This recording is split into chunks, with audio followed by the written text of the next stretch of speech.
This is TNA, the new face of professional wrestling. The King of the Mountain match. Nowhere in the world is there a match like this. It's not just a match, it's an event. It is the most perilous match ever devised for the reigning world champion. We'll take you a little bit down memory lane and let you know what King of the Mountain means to me. Historic, first ever King of the Mountain. The Truth has got the belt in hand. He's got the guitar. It's over. Jarrett's the champ again. I am the King of the Mountain. I earned the right to call myself the King of the Mountain because I won the very first ever King of the Mountain match. All the odds are stacked against the champion. In the history of the King of the Mountain, no champion has ever retained his title. It's every man for himself. There's going to be a new monarchy in TNA. Long live the new king. Will history repeat itself tonight, or will history be made? I don't have any warning for any of the challengers into the King of the Mountain match, just a promise. The promise that every time I step foot in the ring as the World Heavyweight Champion, that I would die to remain that. 5 will battle. 5 egos going in, 5 guys who want to climb that ladder and hang the belt. 5 men enter, 1 man leaves. There's going to be 5 opponents fighting for 1 piece of gold, but that gold represents a hell of a lot. NWA World Heavyweight Champion Christian Cage, former NWA World Champion Jeff Jarrett, former NWA World Champion Ron the Truth Killings, former NWA World Tag Team Champion Abyss, former World Champion Sting. I am gonna come after you, Jeff Jarrett. I'm gonna be relentless until you are removed once and for all. I respect Sting. I respect what he stands There's going for. to be a turning point in this match where Sting's ego and Christian's ego cancel each other out when they go head up. Jeff, you better be ready. Christian, you better be ready. He's coming in to try and take something that belongs to me. And that's when the King of the Mountain is going to seize his opportunity. He needs to realize that it's the Christian Cage era now. 5 will battle. 4 will fall. It's going to be a bunch of ass-whooping going on in there. You gotta have eyes in the back of your There's head. going to be a new monarchy in TNA. Only one will rise and become King of the Mountain. No disrespect to Abyss, to Ron Killings, to Jeff Jarrett, or to even you, the legendary Sting. This is my time! My time! My time!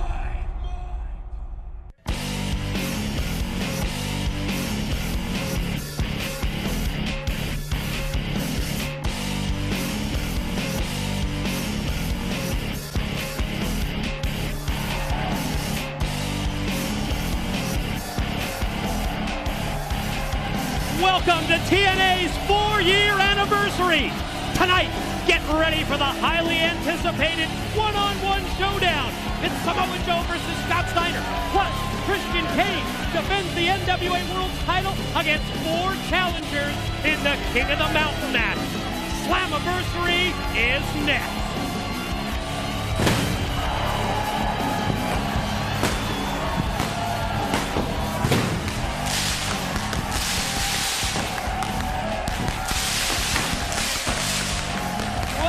Check this out, Don.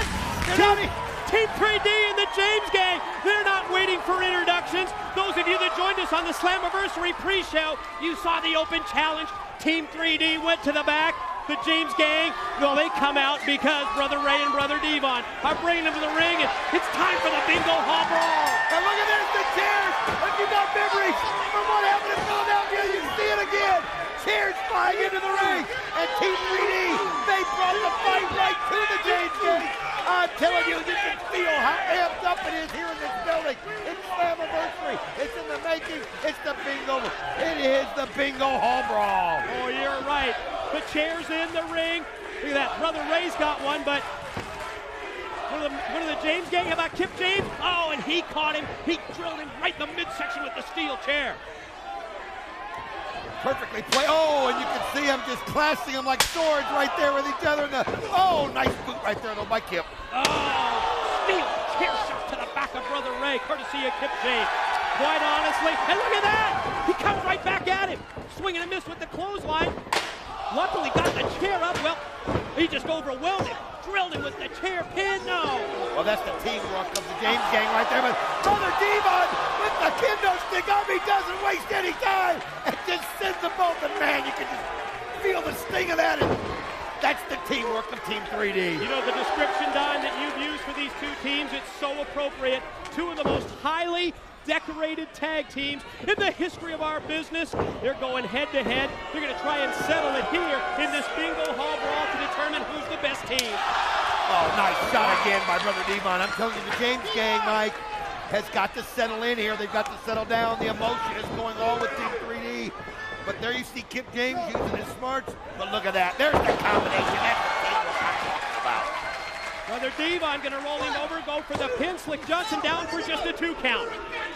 Now Brother Ray, he's picked up the kendo stick. Wow, just wrap it right around the steel post. BG James avoiding the contact. If you were expecting conventional wrestling in this match, you're not going to get it. This is a brawl. This has become a fight. This has become about pride. It's become about honor. And it is just two teams that respected each other so greatly now have a hatred for each other that runs deep. Well, those of you that joined us last month, our Sacrifice pay-per-view, it was the James gang using a lead pipe to get the win over Team 3D. The video footage, Don, that we talked about during the pre-show between these two teams that aired on Impact. Check this out. Oh, they're over in the LAX area, and Homicide and Hernandez putting the boots to Devon. Well, he went over there to the no tremendous zone. Look at that. Conan and BG James showing a little bit of resolve. I thought for a minute that Conan just sent him out. Well, you know that Conan, Moody Jack, as well as his Latin American exchange, they've set up that border area over by the Spanish broadcast position. And boy, you walk over into that border area, and you're taking your life into your own hands. Right here in front of us, Brother Ray is setting something up. He's grabbed part of the guardrail. Look at this, if we can get a shot over here, as Brother Ray is setting this thing up. And you can see Kip James still struggling over there after a few shots that he's taken. Oh, man, but he comes in and gives him the right. Oh, you're right. Right hand right to the jaw. Brother Ray right here at the broadcast position, but Kip James takes him and tosses it right on the entrance ramp, follows up with a shot to the back. First time I've ever seen anybody grab part of the guardrail and then set it up. Try and toss Brother Ray over towards those chairs in the guardrail, but he put on the brakes and then the high hip toss, and Kip James ends up back first right on that safety rail. Oh, think of the pain that's got to cause, landing right on that steel right there. He bent his arm went through it, and I can see right here in front of me, as you see, get off! BG goes right over the rail into Brother Devon. How often do you see that? BG James going high risk, jumping over the rail. You know, but that's a good point, Mike. These two teams bring out the best in each other. It makes them want to do things that they wouldn't normally do because they want to show the other one that they're the whole package, and it's just become a brawl as you see Devon and BG out in the crowd. The crowd can't even get out of it. Brother Ray following along. I mean, this is what we anticipated, Don. The bingo hall brawl match between these two teams. You know that they're going to tear it down, and TNA's going to turn them loose. I mean, what else can you do? You saw what happens when these guys get together. You saw the visual of 100 chairs flying. And look at this. Everybody handing it to them. They want to be a part of it. And BG James, oh, man, right in between them both, just being knocked back and forth. How's that for a little interactive TNA Slammiversary pay-per-view? Fans holding the steel chair. Brother Ray, Brother Devon taking BG James and driving him headfirst right into the steel. Here comes Kip James, and he's got the lid. Gets it, looks like right on the top there of Brother Ray. Oh, he didn't hit him clean at first, but he catches him clean there, and he bolts on him there. And the beauty of the bingo hall brawl, this is all legal. Who's going to put rules on these guys? How could you? No restrictions. Bingo hall brawl matchup. James Gang, Team 3D. What a way to kick off our 4-year anniversary pay-per-view event, Slammiversary. This is one of those where just the right shot with the right chair or the right rail, obviously, or anything that they can use, kendo stick, can turn momentum around. Right now, it looked like the James Gang was finally starting to get it on their side, but as you can see, BG's got to work through this crowd, and it's not easy, and he can't keep his momentum going. And right here in front of us, Brother Ray bringing out more stuff. Oh my gosh, what a mess this has become. Trash can loaded with weapons, tossed into the ring, and Don, you're right. They are sardined into the impact zone tonight. It is definitely standing room only for Slammiversary. What did Jimmy Hart say? 600 plus away? That was just from the park From area. inside the park here at Couldn't University get Park. through. My God. They were lined up already at City Walk from like 9 a.m. and look at that. What's that? Pull out a brawl? Well, you never know what Brother Ray's going to bring in that trash can full of weapons, using the bra as a necktie to wrap it around the neck and kick James. Now what? Oh, the cheese grater. Oh, man.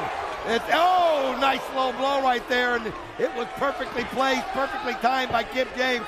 Just think what he kept from happening. That cheese grater just grating across the skin, but it looks like Brother Ray caught him anyway. You're right. Kip James charged at Brother Ray, went airborne, and got nailed right in the head.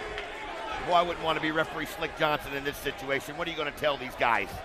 What they can and can't do? I mean, they're hitting them with anything that's not nailed down. Oh, you're right. Pretty tough to lay down the law and order in this one. Oh, man.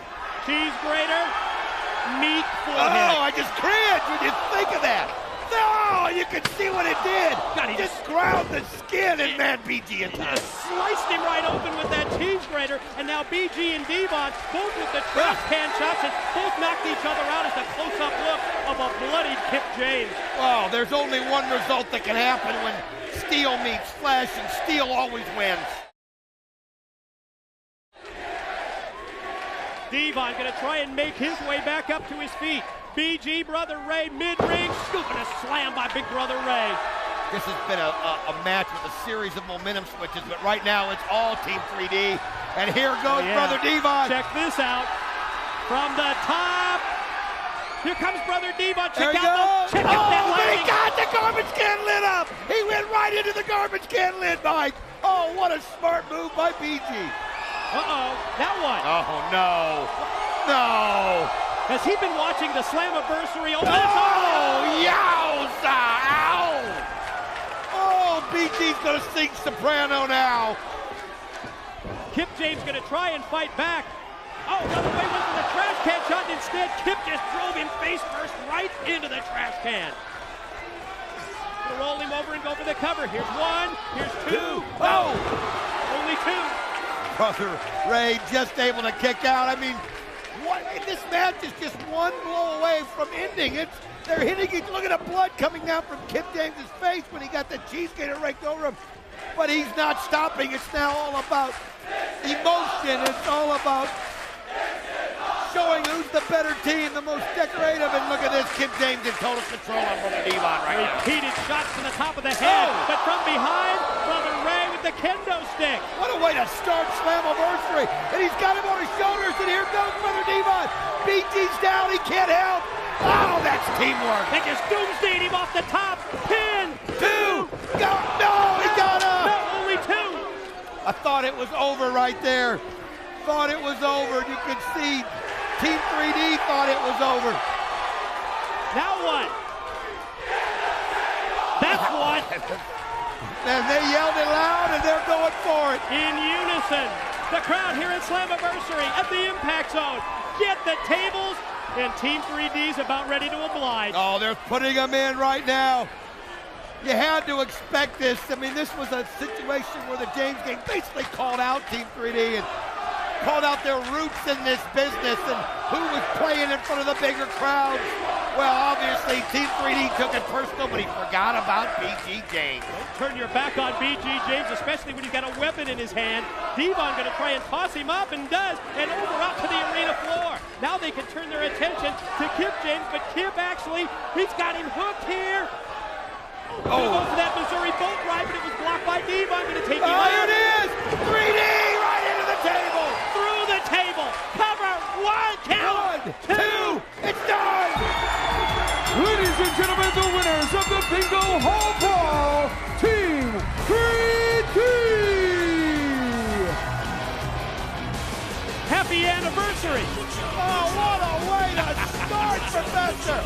I mean, we saw everything in this building used in this match. Team 3D gets it done, and when you think about it, you know what I realized? James Gang won it the last time. Team 3D wins it this time. Oh, you're right, Don. Celebration here at Slammiversary for Team 3D. Let's take another look. Oh, they got it here, and there you know the 3D's coming, and they set it up perfectly over the table, and that was it for Kip James. There you see referee Slick Johnson make the count, and they raise the hand of Team 3D. Look at Kim James, the blood flowing from his head. Boy, Team 3D really took it to the James game. Let's hear from Brother Ray. Hey! Yo, you know it damn well. That's how it should be done. Yes. That's hardcore. With an exclamation point on the end. Wow. And hello once again, everyone, from ringside at Slammiversary. Mike Tenay joined, as always, by Don West. Well, we kicked it off with the Bingo Hall Brawl, DW. But ladies and gentlemen, we have so much more in store for you tonight at this great Slammiversary pay-per-view event. DW, let's tell everybody what we have in terms of the lineup. Let's start it off. It's a handicap match. It's the War Machine Rhino. He wants Bobby Roode, and he also wants Coach D'Amore. Think about the possibilities in that. X Division Challenge. Yes, Kevin Nash says he's going to take over the X Division, but he's got to face the former X Division title holder, Chris Sabin. It's the last chance for the phenomenal AJ Styles and the Fallen Angel Christopher Daniels if they want any chance at tag team gold against America's Most Wanted. Who's the toughest man in TNA? Is it Big Papa Pump Scott Steiner, or is it the unbeaten Samoan submission machine Samoa Joe? We'll find out tonight. And it's King of the Mountain, Sting, the Truth, the Champ Christian Cage, Jeff Jarrett, and the Monster Abyss. Only one walks out of that match as the champ. Oh, you're right, Don. It's the NWA World Heavyweight Championship on the line in that big King of the Mountain matchup. I'm getting word that Jeremy Borash is standing by in the back with one of the competitors in that King of the Mountain matchup. Let's hear from JB and Jeff Jarrett. Backstage live with the self-proclaimed King of the Mountain, Jeff Jarrett. Jarrett, the new face of TNA management is here. He is in the building, and using your own words for tonight and the World Heavyweight title situation, for you, it's do or die. You're exactly right, JB. It's do or die for the King of the Mountain, Jeff Jarrett. But it's nights like this are the reason that I got into the professional wrestling business. It's nights like this that good performers become great. My entire life, everybody said, Jeff can't do this or Jeff can't do that. What have I done? I've excelled. From my college days when they said I was too small, too short, and too slow to play basketball, what did I do? I became academic All-American. From the time I stepped foot in the wrestling business, my very first year, I was named Rookie of the Year. And then countless money matches, time after time after time again. I've exceeded. I've come through when it's become clutch time. Just like Joe Montana in the fourth quarter, 2 touchdowns down, he always came out on top.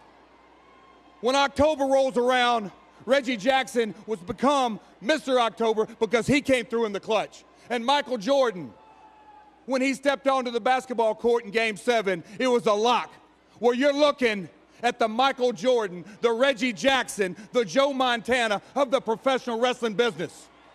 When my back's against the wall, it's when I do it the very, very best. And Slammiversary, 4 years ago, total nonstop action was put on the map. Critics didn't give us 6 damn weeks, 6 weeks to stay alive. And here we are celebrating our 4-year anniversary.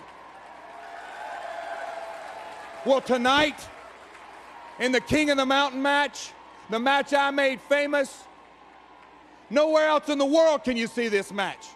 But 5 guys go in, and 1 guy goes out the champion. And Sting, you says your agenda, your priorities are to keep me from winning the title. Well, I think you're bluffing. I think you've got a poker face on because you've got a massive ego. Always have and always will. And then you've got the champion Christian Cage with another massive ego. Well, you 2 guys, there's going to be a moment of truth in this match, and you're going to come head up, face to face, and your egos are going to cancel you out. And Ron the Truth Killing Abyss, don't think you're going to be smart enough to slip in the back door. Because tonight, just like it's always been in the history of TNA, it's my blood, it's my sweat, and it's my tears that's got us to where we're at. And tonight, I'm regaining what's rightfully mine, and that's my title. Jeff, I've been trying to get a hold of you, man. I got some bad news. Larry, I've called you nonstop since Thursday night. I've called you back. You never answer your phone. Listen, the new face of TNA management is exactly who you thought it was, and it don't look good. And now you think's a fine time to tell me 2 hours before match time, Larry, you have screwed up crap time and time again in TNA. And you know what? I've always fixed it, and tonight will be no different. Larry, who is it? Rhino, the monster of this, the first two to face off. Only one advances the Slammiversary, and to me is the King of the Mountain Man. After the interference, two. No.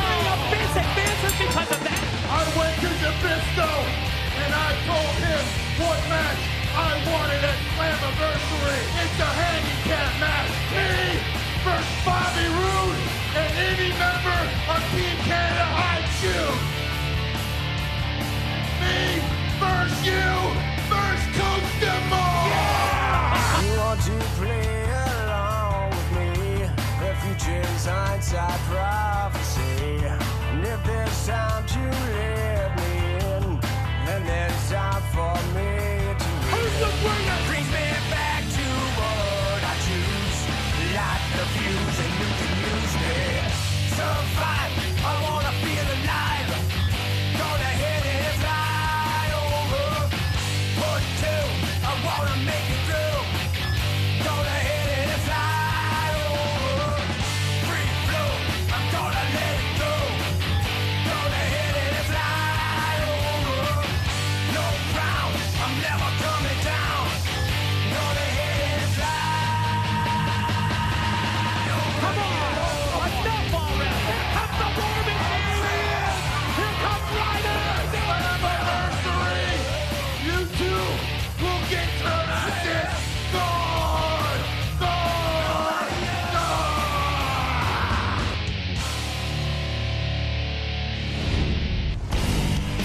Put down the Twinkies, Coach Demore. It's time to fry some Canadian bacon. Handicap match up next at Slammiversary.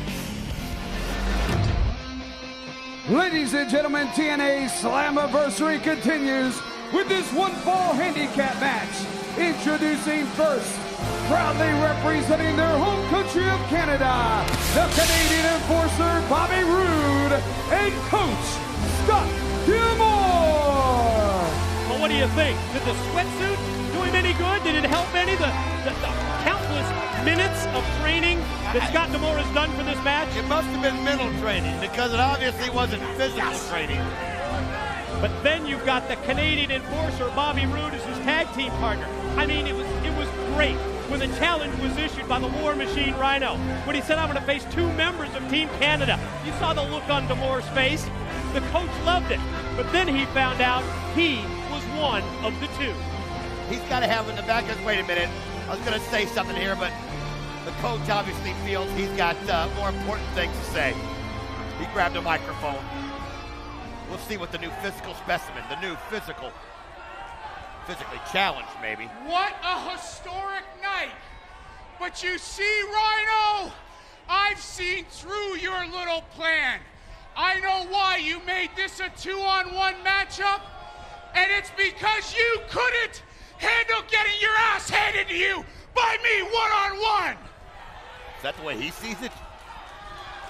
So you can call this a handicap match, but everybody in the Impact Zone knows that the only thing handicapped in this match is Rhino's IQ.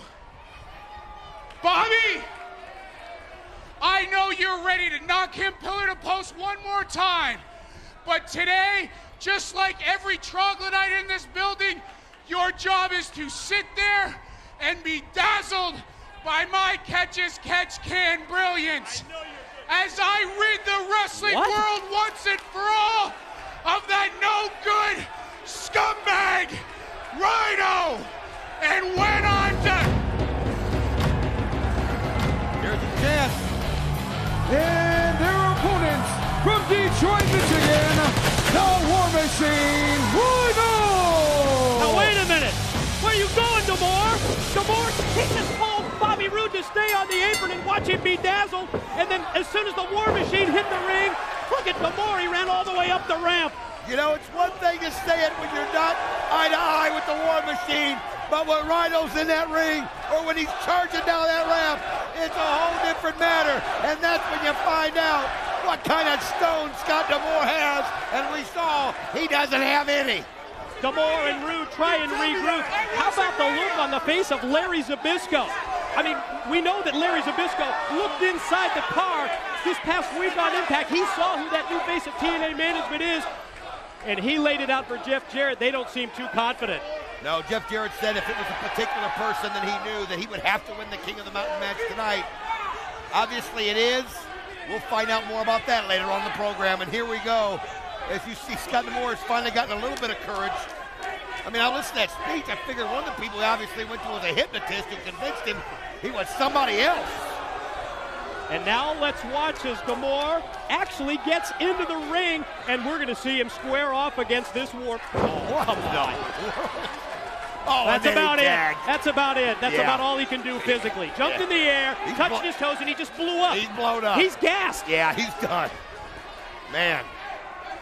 You can see the commitment right there. I tell you something, that's exactly what Rhino thought was going to happen when he picked these two. He knew that it would be more of a hindrance to the Canadian enforcer, Bobby Roode, because he's also got to be concentrating on what Coach D'Amore is going to do. Yeah, but what cost Rhino? Lack of concentration You're that right. you just talked about. Turned his attention just momentarily away from Bobby Roode. Focus went to Coach D'Amore. The Canadian enforcer, Bobby Roode, going to try and take advantage of this situation, but Rhino comes charging off the ropes. Decks him. Now springs off the ropes again. Puts on the brakes. Doubles him over with that boot. Now fires him off. Go for the float over. He's not there, Bobby, but he's right there. Running clothesline and decked him with another one. Bobby Roode is just going to have to, in his mind, concentrate that this is a one-on-one matchup and focus on what he does, because we know how good the Canadian enforcer is. He cannot let Coach D'Amore be a hindrance. He's got to use him to his advantage like he did earlier when it was a distraction. He's got to make sure that Coach D'Amore is put in positions where he can only distract Rhino or keep Rhino preoccupied so that Bobby Roode can look for that opportunity to get the pin. What do you think that the new public face of TNA management, who, yes, will be introduced later here at Slammiversary, what do you think that he thinks about Team Canada and everything that we've seen from Coach Scott D'Amore and his troops for the past couple of years here in TNA? I'm sure he can't be happy about the repeated interference by someone like D'Amore. They love to use that hockey stick. You see that move? D'Amore ran around ringside. Bobby Roode hiding out around one of the ring posts, and he just dropped Rhino. Yeah, I'm anxious to find out what the new face of TNA management feels about so many things that are going on here in TNA. But again, what happened was what we said right there. Great teamwork, great planning by Team Canada there. Is the War Machine is so focused on giving Check it. Wait this a minute. out. Wait a 10, minute. 2, go.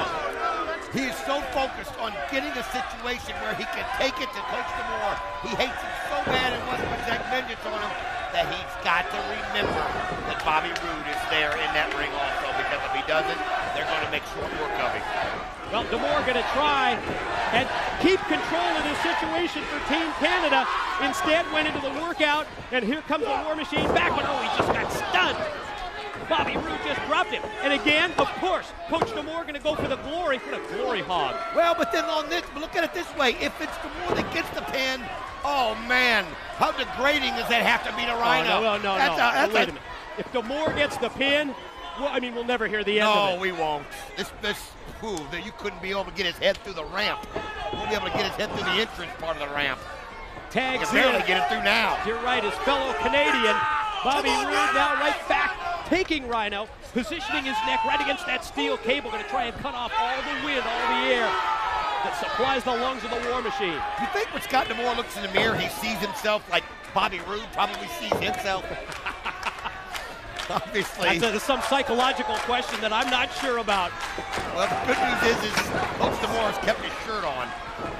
With impact into the corner. Roode follows up, goes for the pin, had that far leg hook, but no, Rhino able to power out at 2, says referee Andrew Thomas.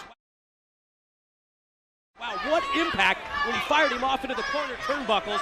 And he followed right up with a pin attempt, but not able to put him away. You know, the bottom line here is that Rhino has to face 2-on-1. And when you're considering somebody the size of Coach D'Amore, even though you're a superior wrestler and you have so much more talent, you still got to lug around that weight, and it can wear on you. And that's what's happening as Rhino's getting wore down because they're one after another on him. And let's be honest, Coach Scott D'Amore, before bringing Team Canada to TNA, he wrestled for years and years. I mean, he's got a great wrestling background when it comes to training wrestlers also, and he just dropped down and used the jawbreaker on Rhino. Well, he showed it right there. Oh, but look at this, the War Machine. Oh, but again, every time the War Machine sets him up, as he was trying to maybe even set him up for a little bit of the Rhino driver there, there's Bobby Roode right in there, and it's just, that's what happens when it's 2-on-1. I think he bit off more than he can chew in a match like this, right? D'Amore drops the knee. Follow cover. Here's the lateral press, and another 2 count, another near fall for Team Canada in this handicap match. They've got the 2-on-1 advantage against the War Machine Rhino. They've also got the advantage in the match up to this point.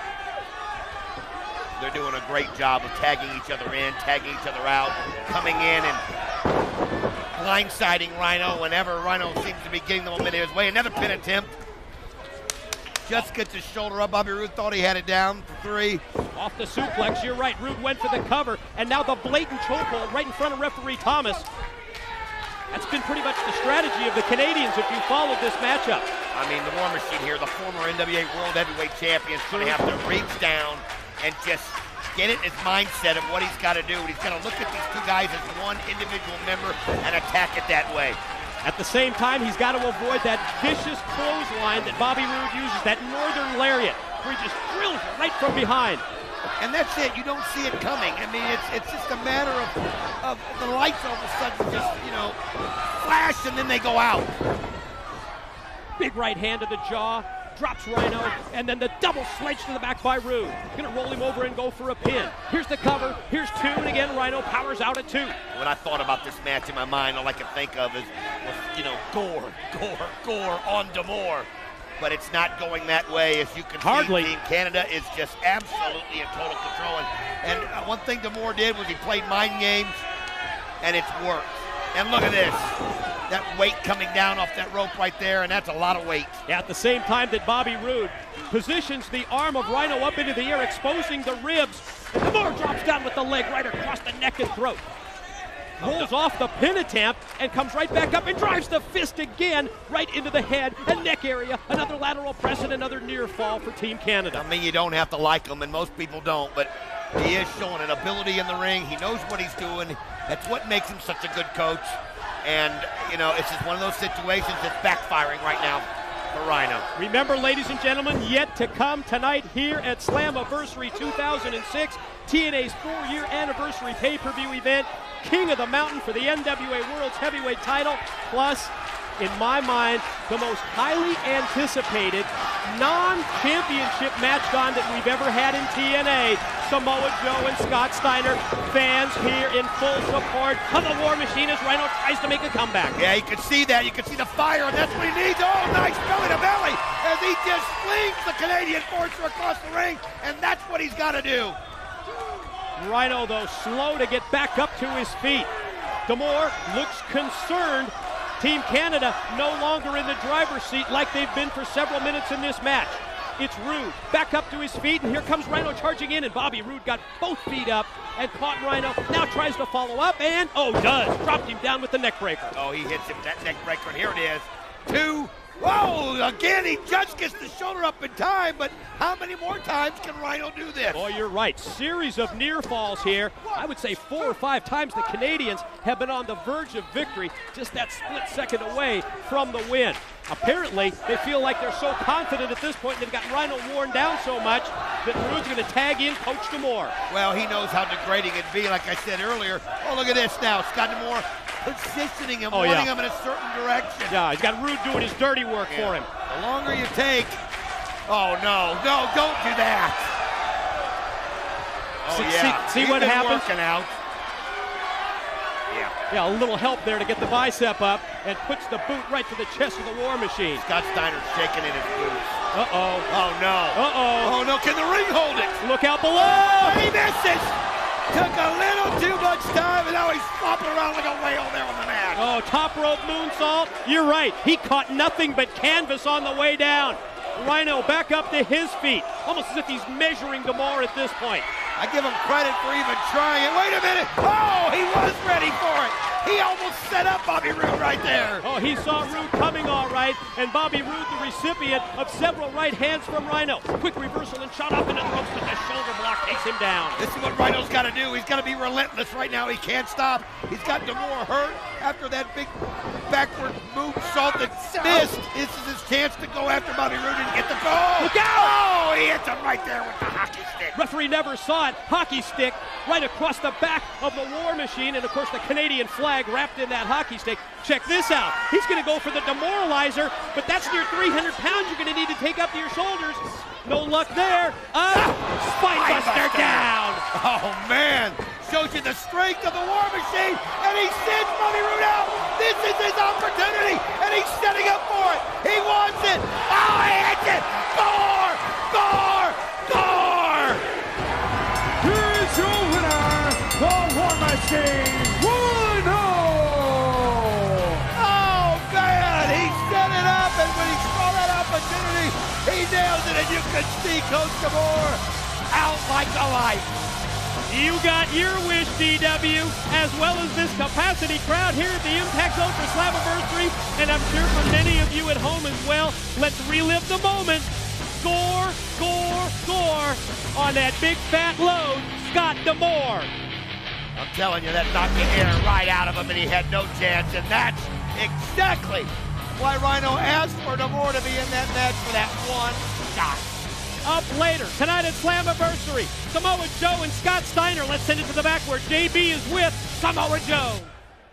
A historic night tonight here at Slammiversary for my guest at this time for two separate reasons. Obviously, first of all, the 4-year anniversary of TNA Wrestling. However, last year at Slammiversary was the day you made your debut in TNA. And since that time, opponent after opponent after opponent has fallen by the wayside. However, tonight, Joe, you face somebody completely different. You have never faced anyone like Big Papa Pump Scott Steiner. JB, I think you're failing to see the big picture. You see, Scott Steiner has never faced anybody like me. See, Scott, you've had some big weapons in your arsenal over the years, one of them being the ability to intimidate anybody you've stepped in the ring with. And unless you're as blind as you are stupid, you won't have that crutch to lean on tonight. And Scott, there's the infamous Steiner short fuse. But once again, unfortunately for you, I'll be that son of a bitch standing in the middle of the ring, sparking my lighter. Scott, you do enjoy one advantage, though, and it's that, much like myself, you've never had your shoulders pinned to the mat here in TNA. And Scott, tonight, I take that from you, too. Ladies and gentlemen, the following is an X Division rankings match. The winner to become the #1 contender for the X Division Championship. In this match, 2 men start, and wrestlers are tagged in and out. Eliminations or by pinfall or submissions. Introducing first, from Brooklyn, New York, Senshi! The former X Division champion, when he was known as Low Ki, now taking the name of Senshi. In Japanese, it means warrior, and he certainly is looking to move up in the rankings of the X Division. Senshi, one of 6 to compete. He hails from the deep blue sea, Shark Boy! As always, Mike, a cult favorite here in the Impact Zone. Shark Boy's one of those that you can't help but root for him. He just has that charisma that makes you just want to see this man triumph.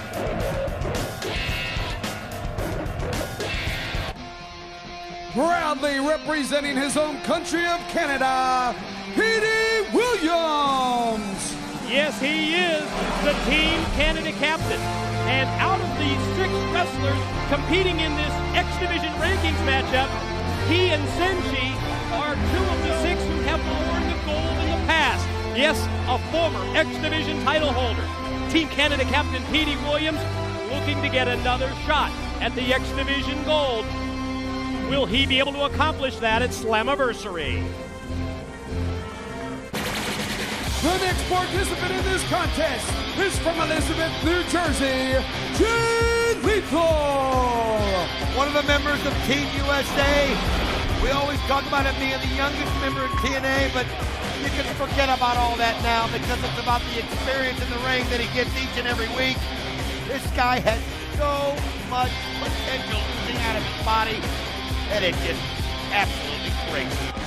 From Detroit, Michigan, Alex Shelley. Yes, he is the man behind the camera. Paparazzi Productions, Alex Shelley, bringing his tripod as well as his video camera to the ringside area. And when I see Alex Shelley, I hate to say this, but I immediately think about Kevin Nash. And yes, we will see Kevin Nash in the X Division Challenge later tonight at Slammiversary against Chris Sabin.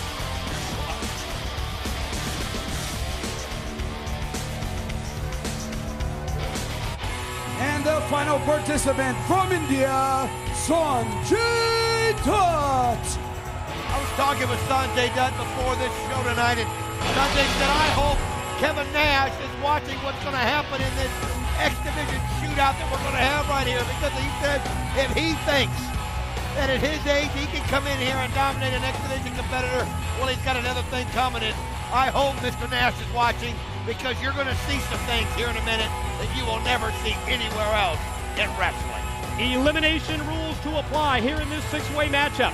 In other words, we're going to start off with 2 men in the ring.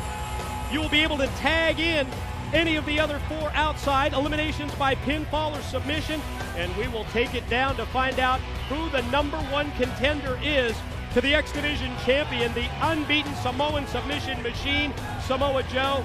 The order of elimination in this match will directly affect the X Division rankings.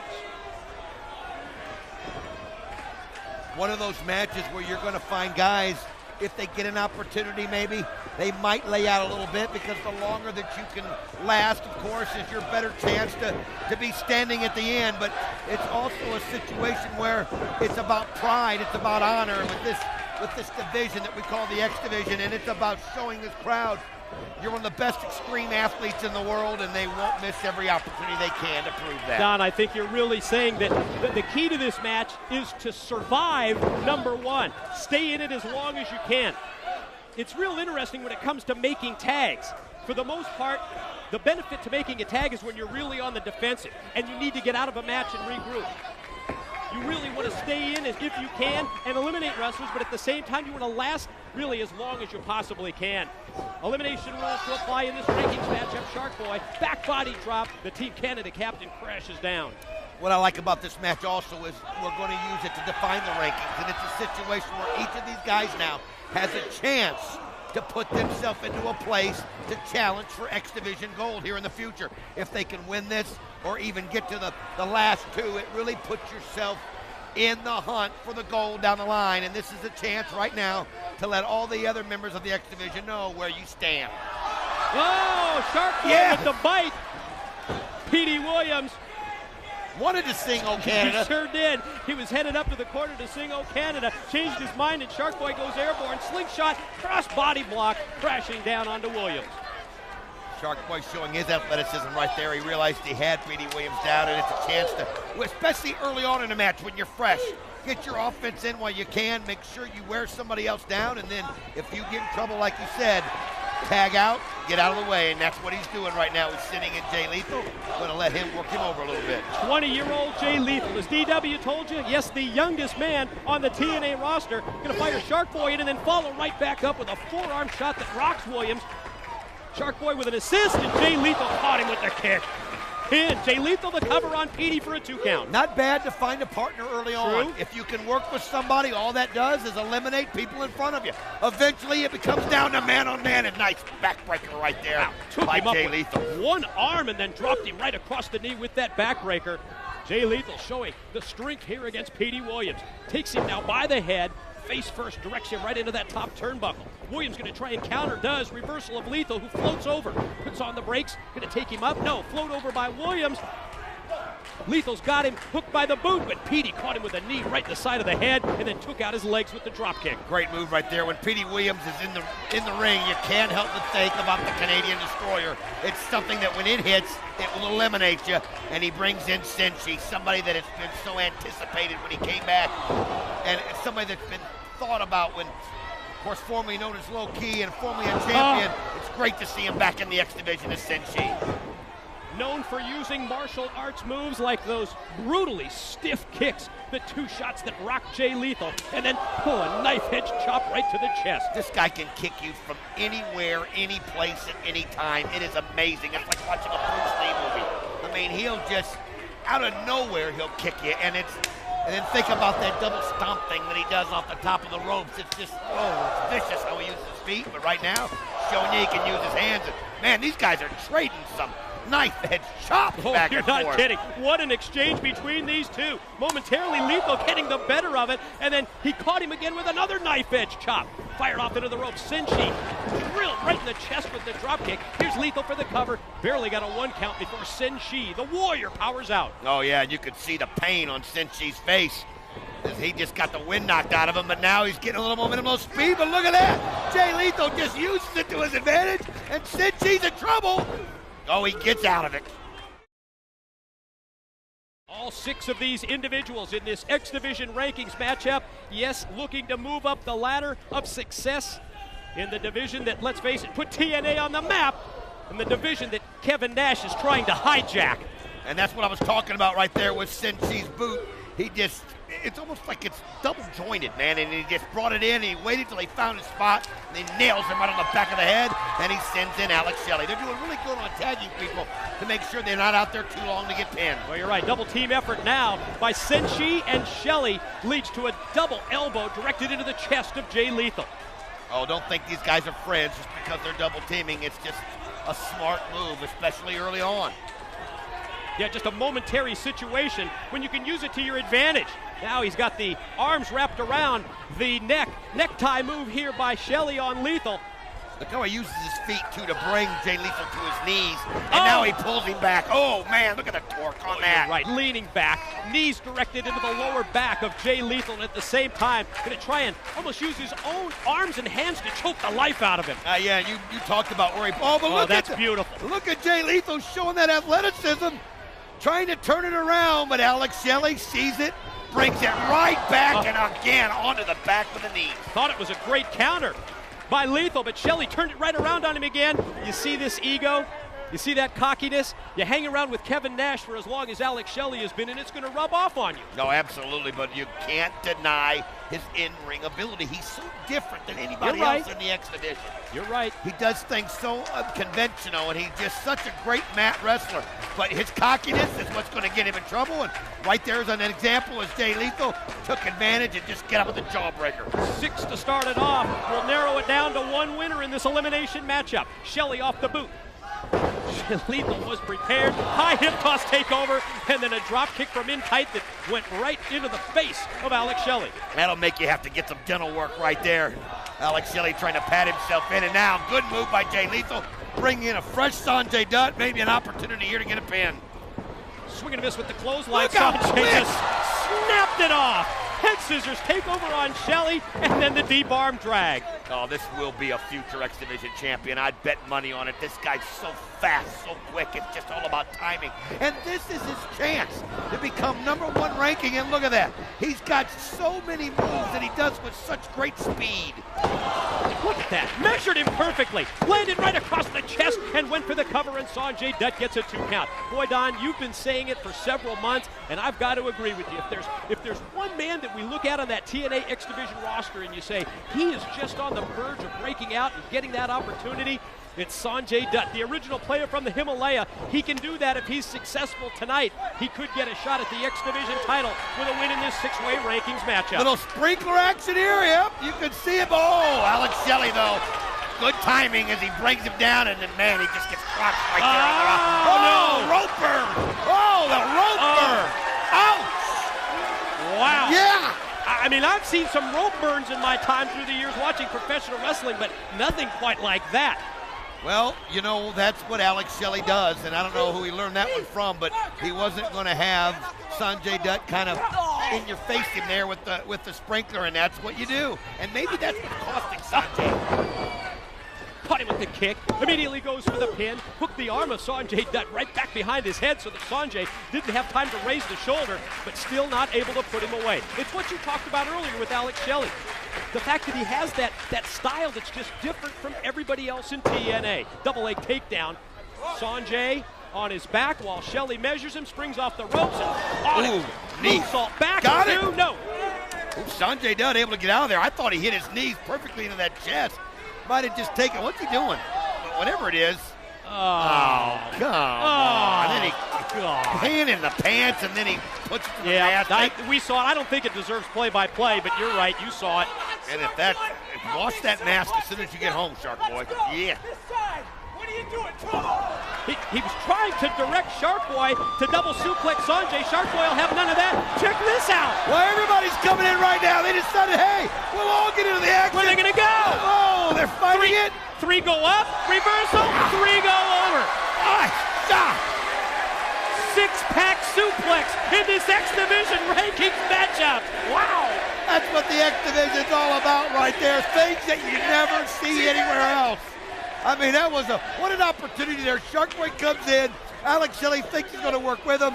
And then you just saw it. It was one right after the other. And Don, amazingly to this point, no eliminations in this match. All 6 still alive. Mid-ring exchange. Shark Boy Sanjay. Big right hands delivered, but the boot turned the tables in the favor of Shark Boy. Drops down with the knee. Going to charge at him, but Sanjay's ready for him. Elevates him to the apron. Shoulder block in by Shark Boy. Oh, man, with a vicious knee right into the face. Shark Boy showing a lot of offense in this match. And here he goes. 2. Oh, Sanjay Dutt close. Shark Boy looks around. Thought he might have had a 3 count, but it wasn't. Sanjay got the shoulder up in time. Oh, you're right. On the verge, though, of eliminating Sanjay and making Sanjay Dutt the first man out. Sanjay just caught him with an elbow. Cut him in the jaw. Shark Boy gets the boot up. Ready for a little DSD. Can he hit the Dead Sea drop out of the corner? He's getting it set up. Oh, but he misses as Sanjay Dutt holds onto the rope. That's it. That was the key. Sanjay had the perfect counter, but he didn't see that neck breaker coming. What's he going to do right now? He's going up to the top. You know, normally when he goes up here, you see a drop kick from him. Yeah, but Sanjay's down on his back. Right. Looks like what's he going to do? Perched up on top. High risk on the way. Oh, no water in the pool right there. You're right. Oh, instead Sanjay's ready for it. 1, 2. Got him. Shark Boy's out. When you go high risk like that, that's what happens. He took a little too much time on that rope trying to drop that elbow. Nobody home, and Sanjay, quick as you can, saw it, took it, got it. 1 down, 5 to go in the X Division rankings matchup. It's now Alex Shelley squaring off with Sanjay Dutt as Shark Boy has been eliminated. Check this out. Oh, Sanjay lands on his feet, ready for him, and rocks Shelley with a right hand. Caught him right in the jaw. Former teammates on Team USA, and you know Sanjay Dutt doesn't feel that camaraderie with Alex Shelley like he does with Jay Lethal and Chris Sabin. Yeah, hardly. Great move here by Sanjay Dutt, ending up dropping 1, Shelley on the back. 2. Pin, no. Thought he was going to eliminate 2 of them in a row. Sanjay Dutt's been out there quite a while. He needs to find somebody and make a tag here if he doesn't get a pin on this high-risk move. Sanjay dives through off the top because Shelley moved out of the way. Elevated up into the air by Shelley, and then the drop kick from behind. I thought Jay Lethal though tagged himself in. We'll find out here. Oh, and yes, he did, and he hit him with a drop kick right off the top rope. You're right. I thought I saw him smack Sanjay Dutt. Springboard drop kick. That baby was on target. Went for the full Nelson, but Shelley able to break it with the back elbow and then drops down. And where does Lethal go? Face first right into the corner. Alex Shelley's putting on a little bit of a clinic when it comes to mat wrestling there. Opportunities arise, and he nails them with that drop kick. Again, one of the most unique offenses you'll ever see in professional wrestling. How about that drop kick from Shelley, and then the brain buster because he dropped Lethal right on his head. Well, he's fired up. Maybe that's a new relationship he's had with Kevin Nash. Is bringing the best out of him tonight, but I'm awful impressed with Alex Shelley. Oh, yowza, that hurt. Top rope senton. Crashed down onto Lethal, but you know what? I think Shelley might have taken it for the worst of it. Oh! Lethal got the knees up on it. Nelson There overhead. he goes. Got it. He got it. That's what happened. Shelley went high risk, but Lethal got the knees up just in time, knocked the air out of Shelley, and now you see it all breaking down as Shelley's gone, Shark Boy's gone, and now they're starting to feel the pressure. Down to the final four with the eliminations of Shark Boy and Alex Shelley. Shelley courtesy of Jay Lethal, Shark Boy courtesy of Sanjay Dutt. Every man for himself here. Don, you talked about the fact that they were former teammates. Team USA. That didn't stop Dutt and Lethal, but Sinchi just caught him with the kick. I mean, again, you just don't see it coming. And now he's trying to snap it off. He does. Able to bring it to it and use his momentum to turn Sinchi around. Oh, Petey Williams going over the ropes and crashing down into Lethal. Lethal gonna fly. Right through the ropes as that doesn't give Petey any time to get away, Mike. And he takes a shot straight through. Suicide dive right on the money, but keep your eyes on Sanjay, the original player. He's still, no way. I was gonna say he's in the ring, but now he's up on the top. Right there, can he hit it? Yes, he knocks all three of them out. That's the X Division, my friends. That's extreme right there. Moonsault from the top out to the arena floor, and he took out 3 men at one time. I don't know if it's possible, but what a move it was. Well, the action, though, just goes too fast with these guys. Oh, you're right. Maybe we'll get a replay look later on. You saw Petey Williams just take Sanjay and send him back first right into that post. Lethal, springboard again. Petey was prepared that time, moved out of the way, but then, missed the kick, but Lethal caught him. Tell you what I liked about what Jay Lethal did there in midair, realized he wasn't going to hit the first time. Oh, but he misses that time as Petey Williams uses his experience. Oh, no. Canadian Destroyer. He's setting him up. You ready? Oh, that's going to be it for Jay Lethal. That baby is sick. You're done. You're done. You're toast. Canadian Destroyer from the Team Canada captain, the 6-flip pile driver, and you're right, it eliminates Jay Lethal. He's number 3 out, and we're down to the final 3 right now. You're not going to see any friendships at this point. I mean, it's just every man for himself. It's gotten down to this. Sanjay Dutt, this is an opportunity. He keeps rising up the rankings right here. But again, you saw what that Canadian Destroyer can do. If Petey Williams hits that, it's all she wrote. Sanjay in a bad way. He gets it from Sinchi, and then he gets it from Petey. Sinchi, Petey Williams momentarily working together here against Sanjay Dutt as we're down to the final 3. Sinchi rolls him in for Petey to make the cover, and no, Sanjay got the shoulder up. So in essence, Shark Boy now ranked number 6, Alex Shelley 5. That's right. Jay Lethal 4, and we'll find out who the top 3 in the X Division will be. 2 of them are former champions that you're looking at, and one of them is the guy I've always said the best in the X Division without a title. Oh, Sanjay out of the way, and Petey hits Sinchi. Roll him up. 1, 2. No, not enough. Great try by Sanjay with that quick roll up to try and steal one here. Instead, enziguri to the back of the head. 1, 2. Nope. Not enough there yet. Petey Williams just gets that shoulder up, doing it on pure guts. Still life left in Petey Williams, as we've seen. Elevates Sanjay up, drops him, throat first, right across that top cable. Did you see Sinchi tag in? He sure did. Great move. He's legal. He tagged in, and he cut off Petey Williams and dropped him with the clothesline. Petey Williams thought he was going to come over there and finish Sanjay Dutt. Didn't happen. Sinchi does what he does, and then he flips around, and now Sanjay Dutt's in trouble. Both of these guys around. Sinchi has got the momentum his way. Sinchi going high risk up to the top, but Petey's going to try and cut him off and does. Petey Williams, the Team Canada captain, fighting with Sinchi. I think Sinchi getting the better of it at this point. He's got better position right now. Oh, but right there, Petey Williams, you can see that. Cutting him off now to get himself in better position. Boy, did he turn it around in a hurry. No way. Oh, no. No way. You're not talking from but look at the Sinchi, holding on. Yeah, he hooked that top rope. Can you blame him? Canadian Destroyer attempt block. What a move right there by Sanjay Dutt. And now Petey Williams is laid out. Sinchi from the top. Here he goes. Oh, he hits him with that double stomp. He calls it the Warrior's way, and the Warrior gets the 3 count with the double foot stomp. Is eliminated. We're down to the final 2. Whoa, man, that just, you see him hit that, and you feel like the guy's ribs are going to get crushed. What a shot by Sinchi. Petey Williams now number 3 in the rankings. Sinchi, Sanjay Dutt to fight it out. Check this out. From the middle rope now, Sanjay Dutt going to go all the way up top. and... Oh, he hits it! He snaps it off! He sure did. Caught him at the Hurricane Rana. Springs off the ropes and then drills him with the basement drop kick. Here's One, the cover. Two! No. Not enough, but Sanjay Dutt felt it right there. He realized that he's been out there maybe longer than anybody in this whole match out there in the middle of that ring. And he has got to take advantage of it now, or Senshi, I think, might win this war of attrition. And oh man, Sanjay Dutt drills him. Float over, DDT, arm extended, One, leg hook. two. No! Down to the final 2. 6 entered, 4 have been eliminated. It's Sanjay Dutt and Senshi. Watch Sanjay now, coming off the ropes. Senshi, try and stop from going over. No, man! Double foot stomp to the chest. 1, 2. Oh, he got out of it! I thought it was over, Professor. I thought it was over right there with the force that he brought that down, but Sanjay Dutt's got heart. This guy's got so much heart. Who gets better elevation than Senshi when he goes up for that double foot stomp?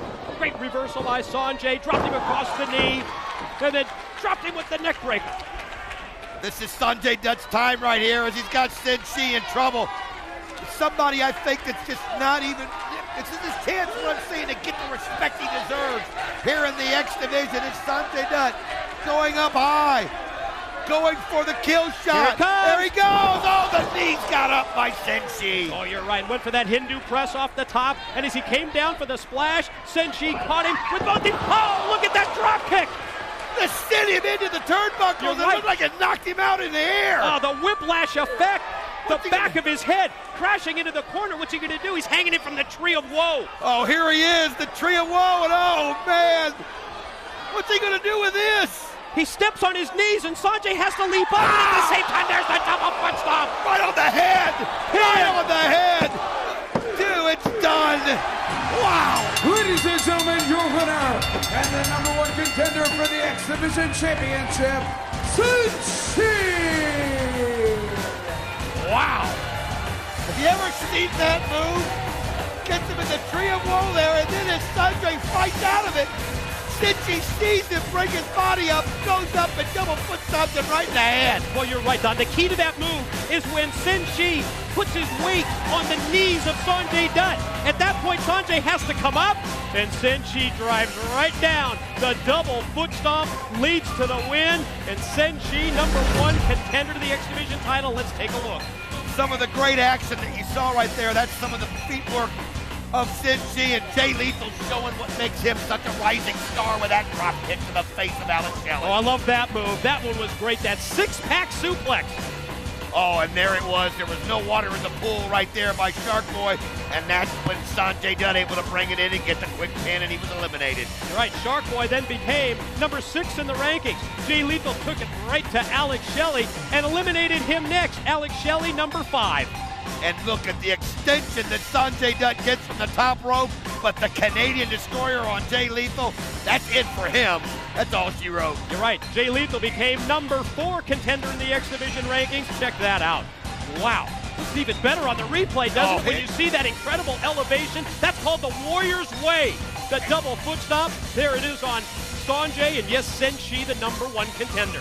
Right there, Sanjay able to get out of it, but then that drop kick into the corner, and then here it was, and you saw it. What an angle when he does it on the head. Wow. No way does Sanjay recover. Senshi, the #1 contender. You're right, in the X Division. Speaking of the X Division, yes, X Division Challenge up later tonight. On that note, to JB with Kevin Nash and Alex Shelley.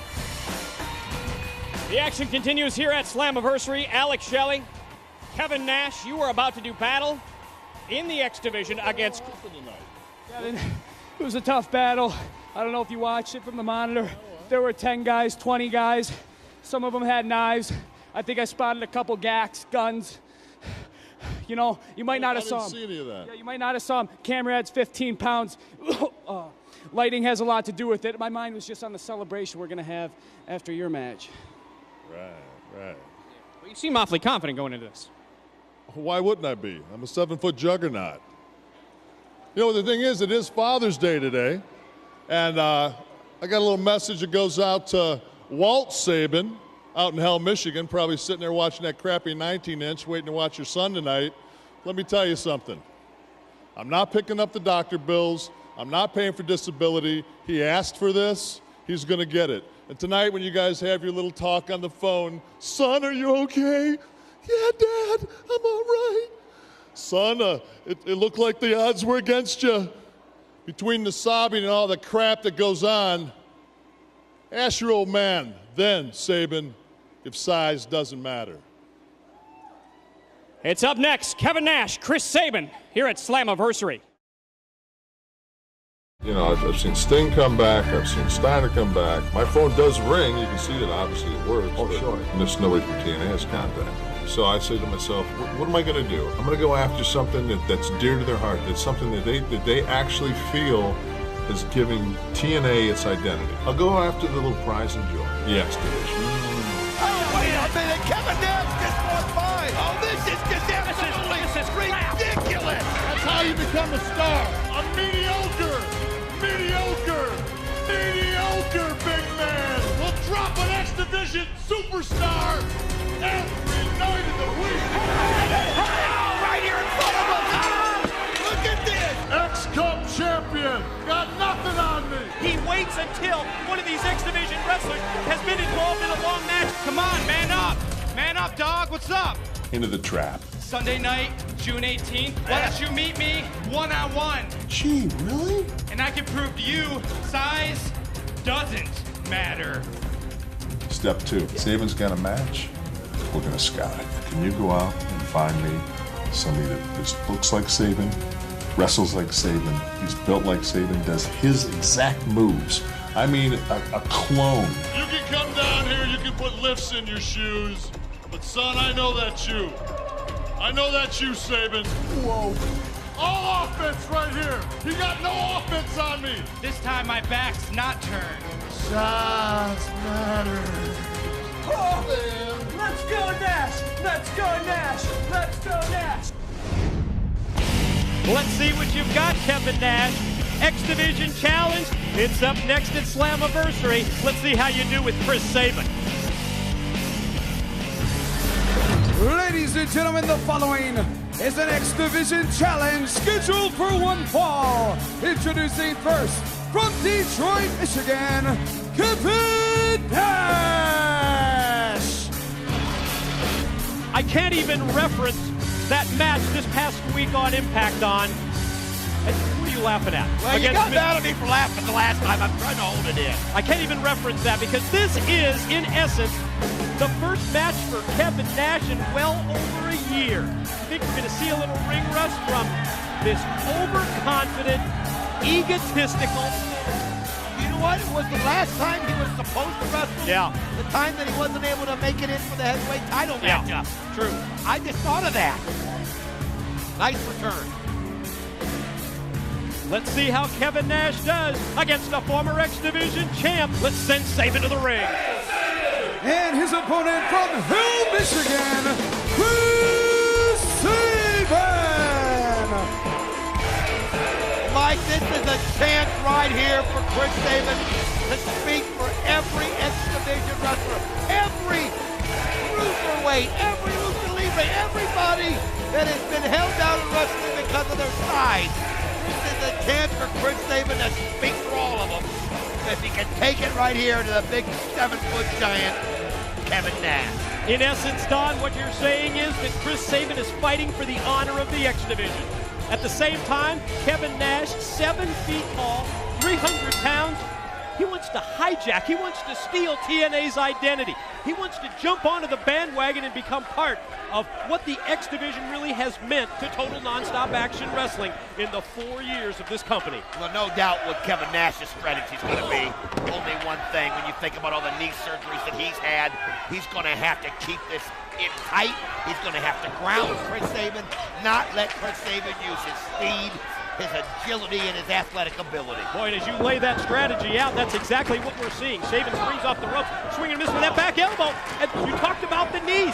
Something like 13 knee operations that Kevin Nash has had. Sabin going to try and chop him down, caught him with the knees, and then right hand after right hand to the chest, and he's got Nash in trouble. Oh, Nash just caught him out of the corner with a big knee. I tell you, though, you got to like the fire of Chris kidding. Sabin. He come out there not showing any intimidation at all. I mean, he's just going right at him, trading blows.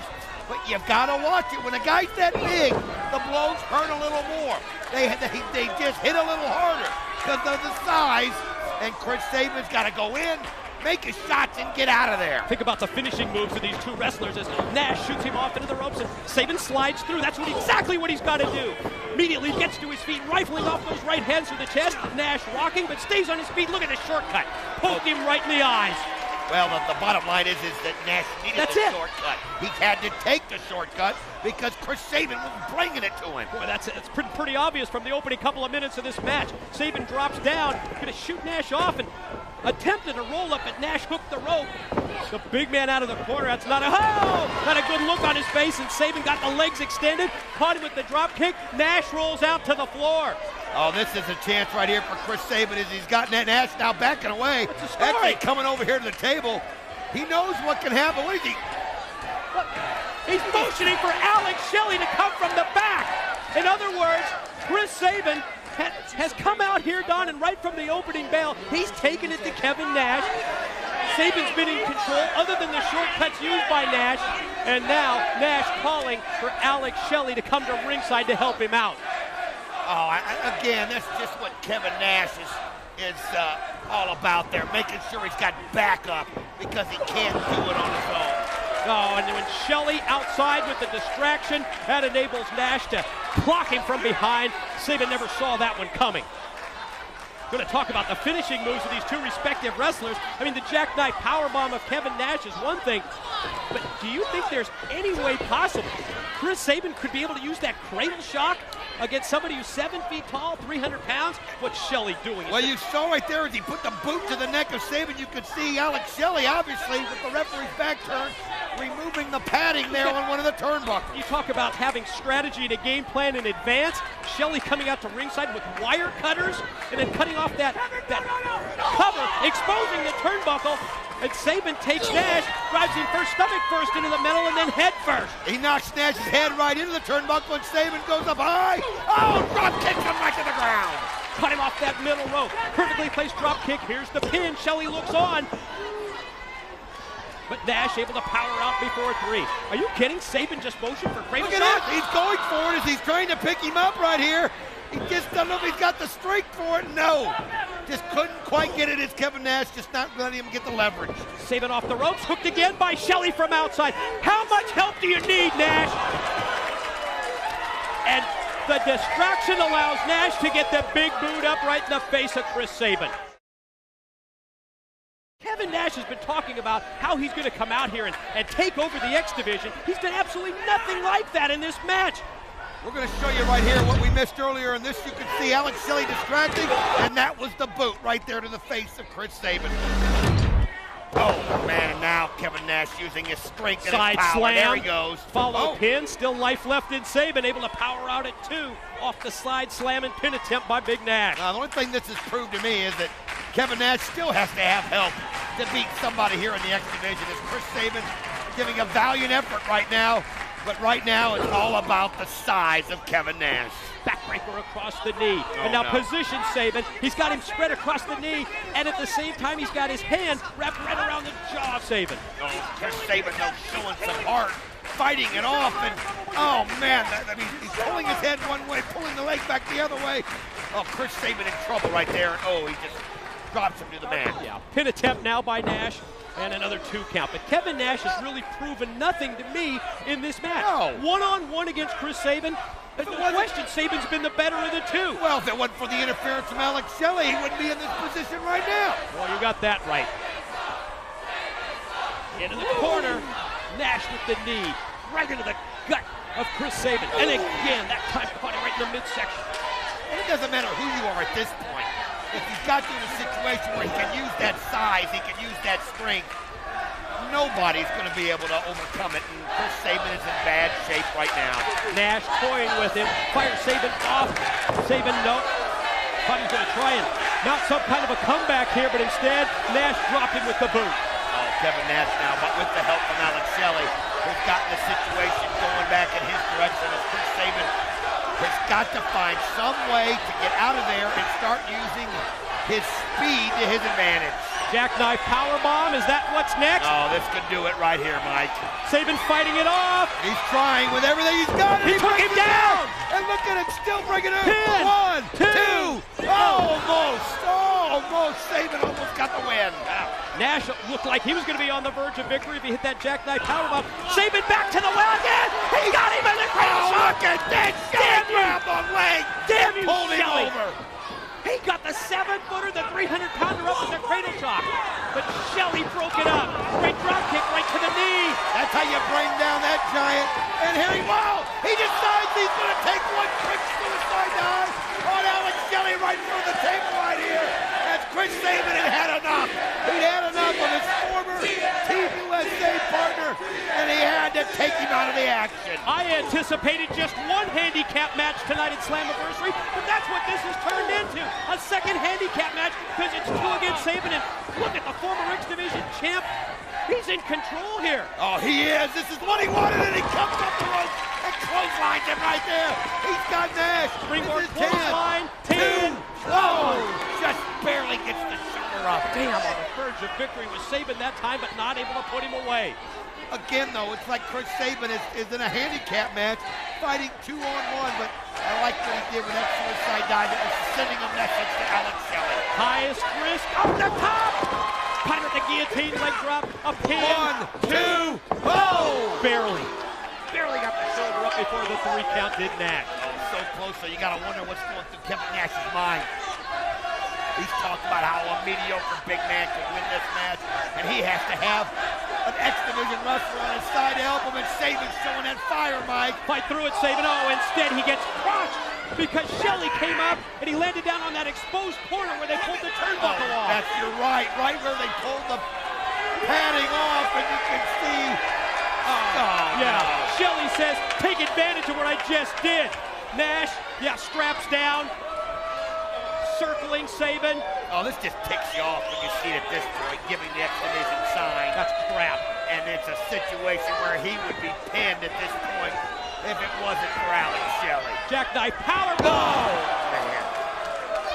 You and I might know what really went on right here. Exactly right, Don. Yeah, on count 3. Ladies and gentlemen, your winner, Kevin Nash. What did he prove? What did he prove? Oh, he proved he can beat Chris Sabin with help from Alex Shelley. That's it. He proved he can beat him 2-on-1. Oh, and look at him celebrating here like they just won the World Series. Come on. Again, what we have just witnessed from Kevin Nash proves absolutely nothing when it comes to him against the X Division. All thanks to Alex Shelley, he gets the win. To the back, JB with America's Most Wanted. Go, JB. Backstage here with the World Tag Team Champions, America's Most Wanted, and Gail Kim. Tonight, you guys step into the ring defending those World Tag Team titles at Slammiversary, the 4-year anniversary of TNA. That's right. You guys have been here since day one in TNA. Seen tag teams come and go. Usually go. This is the last chance for AJ Styles and Christopher Daniels. Last chance? No, for AJ and Daniels tonight, they have no chance. Let's talk about this little experiment, Borash, that they have. The 2 greatest X Division wrestlers step into the tag team division with America's Most Wanted. Well, boys, your little experiment has not only failed, it has been a complete disaster. We have beaten you every single time we step into the ring with you. They talk about the disrespect that we have brought the tag team titles. How do you disrespect the titles when you are looking at the longest reigning world champions in NWA history? That's right. I understand you have a little problem with our friend Gail here, huh? They say something about a neutralizer, Gail. You know what? I really don't know what you're talking about, first of all. I do. Secondly, I can see why I'm such a distraction. But let me tell you, AJ and Daniels, tonight is not going to be any different from any other night. Right, boys? You see, it's easy. About a 6-pack ago, I'd have told you guys how great you are, okay? You may think you're tough. Boys, you ain't tough enough, because right now, I'm happier than a fat gopher in soft dirt. Sorry about your damn luck. Let's go, boys. Let's go do this.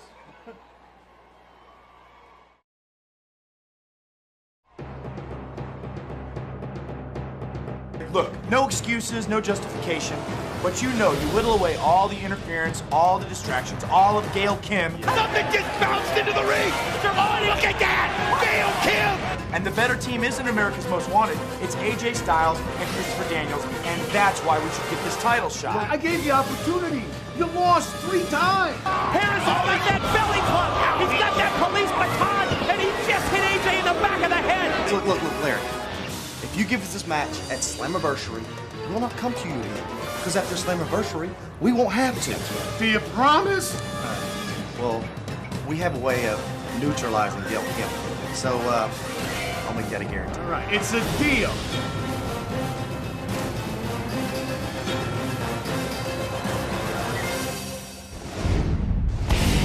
It is time for the first of 2 championship matches here at Slammiversary. There you see the 2 teams illustrated. AMW to defend against AJ Styles and Christopher Daniels. And yes, the NWA World Tag Team Gold at stake at Slammiversary, with America's Most Wanted to defend against, as Chris Harris said, 2 of the greatest X Division stars ever. Let's break it down with the taglines in this matchup. It has been 8+ months since Chris Harris and James Storm defeated the Naturals to win the tag titles, a TNA record and the longest run that we can find on record in over 30 years. Styles and Daniels, they pleaded with Larry Zbyszko from the championship committee. One more opportunity to win the gold. Tonight is that chance. Styles and Daniels, they've never beaten AMW on pay-per-view or Impact, but they claim to have a plan in place to neutralize Gail Kim, who has been the difference maker in the past. Ladies and gentlemen, TNA Slammiversary continues with the following 1-fall contest for the NWA World Tag Team Championship. Introducing team number 1, the challengers.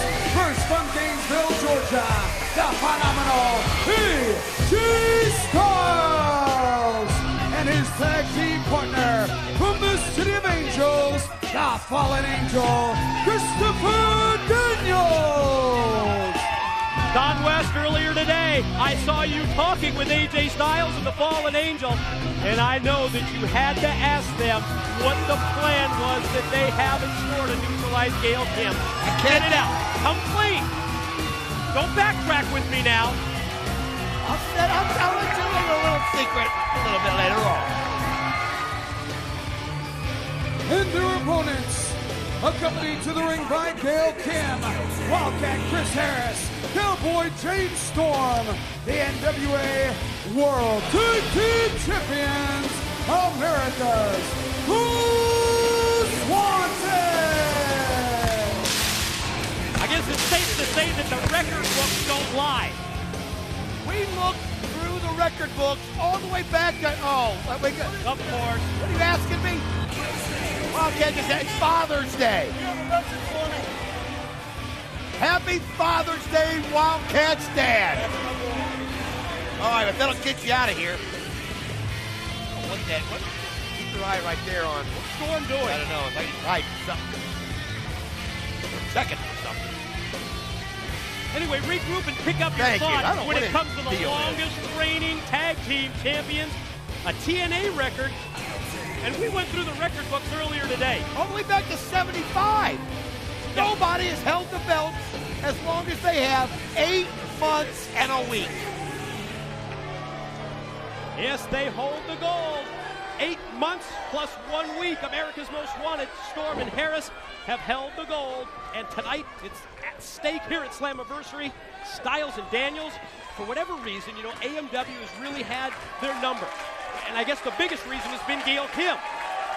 Well, she's obviously somebody that has such ability in the ring that, she can foil you in so many ways. And Christopher Daniels and AJ Styles should have been smarter than that in the past. And they've been bragging on and on about they have a neutralizer. And yes, I talked to both of them. And no, they're not letting me know what it is. But when you would talk to them, Mike, you'd see this grin come across their faces. You'd see this little sparkle in their eyes. They know what it takes to take Gail Kim out of this, and I think it's one of those deals where they're wanting Gail Kim to interfere. They want Gail Kim to try to be a a part of this match because they've got something for it. You know, I've been surprised that Styles and Daniels haven't had more success against AMW. And when you talk to them, I think they share that same feeling. But they realize that Gail Kim has just interfered time after time. It's kept them away from the tag team gold. Let's see if they do have a plan. Neutralize Gail Kim, and at the same time, maybe they can win the tag team titles and stop this 8+ month run of America's Most Wanted. And let's face it, as good as the phenomenal AJ Styles and the Fallen Angel Christopher Daniels are, and they are good. They are absolutely incredible. America's Most Wanted are what a tag team is all about. They know what the belts mean. They know how to keep the belts on their shoulders. They know how to have a title reign. They know how to win it when they lose it. I mean, these guys work together so well. That's why they are the greatest tag team in TNA history. And you heard the interview with JB prior to the match, Don. It's 4 years America's Most Wanted here in TNA. How many tag teams stay together in this era for 4 years? Shoulder block by Styles, then springs in. Storm caught him with the elbow. Quickly, AJ shot up into the ropes. Great ability and agility as Styles lands on his feet and then gets tremendous leg extension with the drop kick. That's how you do it, is what he said. You got that right. He just killed him with that drop kick, and nobody, I mean nobody, lays a drop kick on you like the phenomenal AJ Styles. Something about the way he does it, it's a thing of beauty. And I've always thought of these two working together that they would be magic, and they are at times. But you're not truly magical until you know how to get the win, you know how to get the finish. And they've got to do it here tonight. But they've got to be relentless. They've got to be worked together so well. We talked about it for years. Styles and Daniels, rivals in the X Division. But you always had that thought in the back of your mind, didn't you? The Dream Team. The Dream Team. If you put them together as a team, you think that they would have to succeed, but because what AMW and Gail Kim have done to keep them from that success, I think it's really gotten under the skin of two men who in the past have been tag team champions, but just not with each other. Yeah, but one thing you can't take away from America's Most Wanted, and that's their confidence and their cockiness, and that's exactly what they do. They let you think you get the momentum. They let you think you're taking control of the match, and then they do just like this. You can see Wildcat, but wow, Christopher Daniels turns it right around. Oh, he sure did. Rolled through, grabbed the arm of the Wildcat, Chris Harris, and arm barred him, but then Harris surprised Daniels and caught him with a forearm shot. Oh, look at that agility right there by Christopher Daniels. He's somebody that just has so much charisma, just oozes out of his body. But Wildcat, if there's one thing advantage he has, it's strength. And you can tell, oh man, takes a shortcut right there. Poked him right in the eyes. Advantage now AMW while Daniels tries to regroup and clear the cobwebs and try to clear his vision at the same time. Right back to the arm goes Chris Harris. Oh, look at I mean, Fallen Angel just comes at you so many different ways. Oh, now just stepping on the head, grinding it into the man. Oh, I love it. Just put on the brakes, put the big boot right to the back of the head, and then drives with all of his weight. That boot to the back. Harris goes right into the canvas. Drop kick by Daniels. Now think about this. Both those guys right there, Daniels and of course AJ, have held X Division gold. Nice shot. I'm not making a comment. Go ahead, Don. Oh, I'm not making a man. This is getting even worse. Perfectly placed drop toe hold by Daniels. Twice.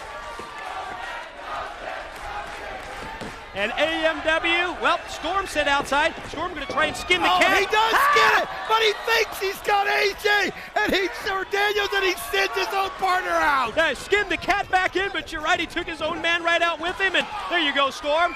Well, when you're concentrating on skinning the cat like that, you don't realize who is in front of you. That's how teamwork's done. What a shot! I'm telling you, AJ and Daniels are working to perfection. They're even dressing alike. They're showing unity. They're showing that they are on the same page. And they're showing confidence as well. How about the smile that just cracked the face of Christopher Daniels? You don't see the Fallen Angel too many times in the heat of the battle. With a smile like that, he's so happy. Directed traffic, pulled down the top rope, and AJ took out both members of AMW. I was going to say earlier, as we see right here, is Daniels coming right over the... Oh, drops that elbow right down. Think about this. Daniels and AJ both had X Division gold, but yet they have both also had tag team gold, but never together. Pin attempt by the Fallen Angel, but Storm able to avoid the 3 count.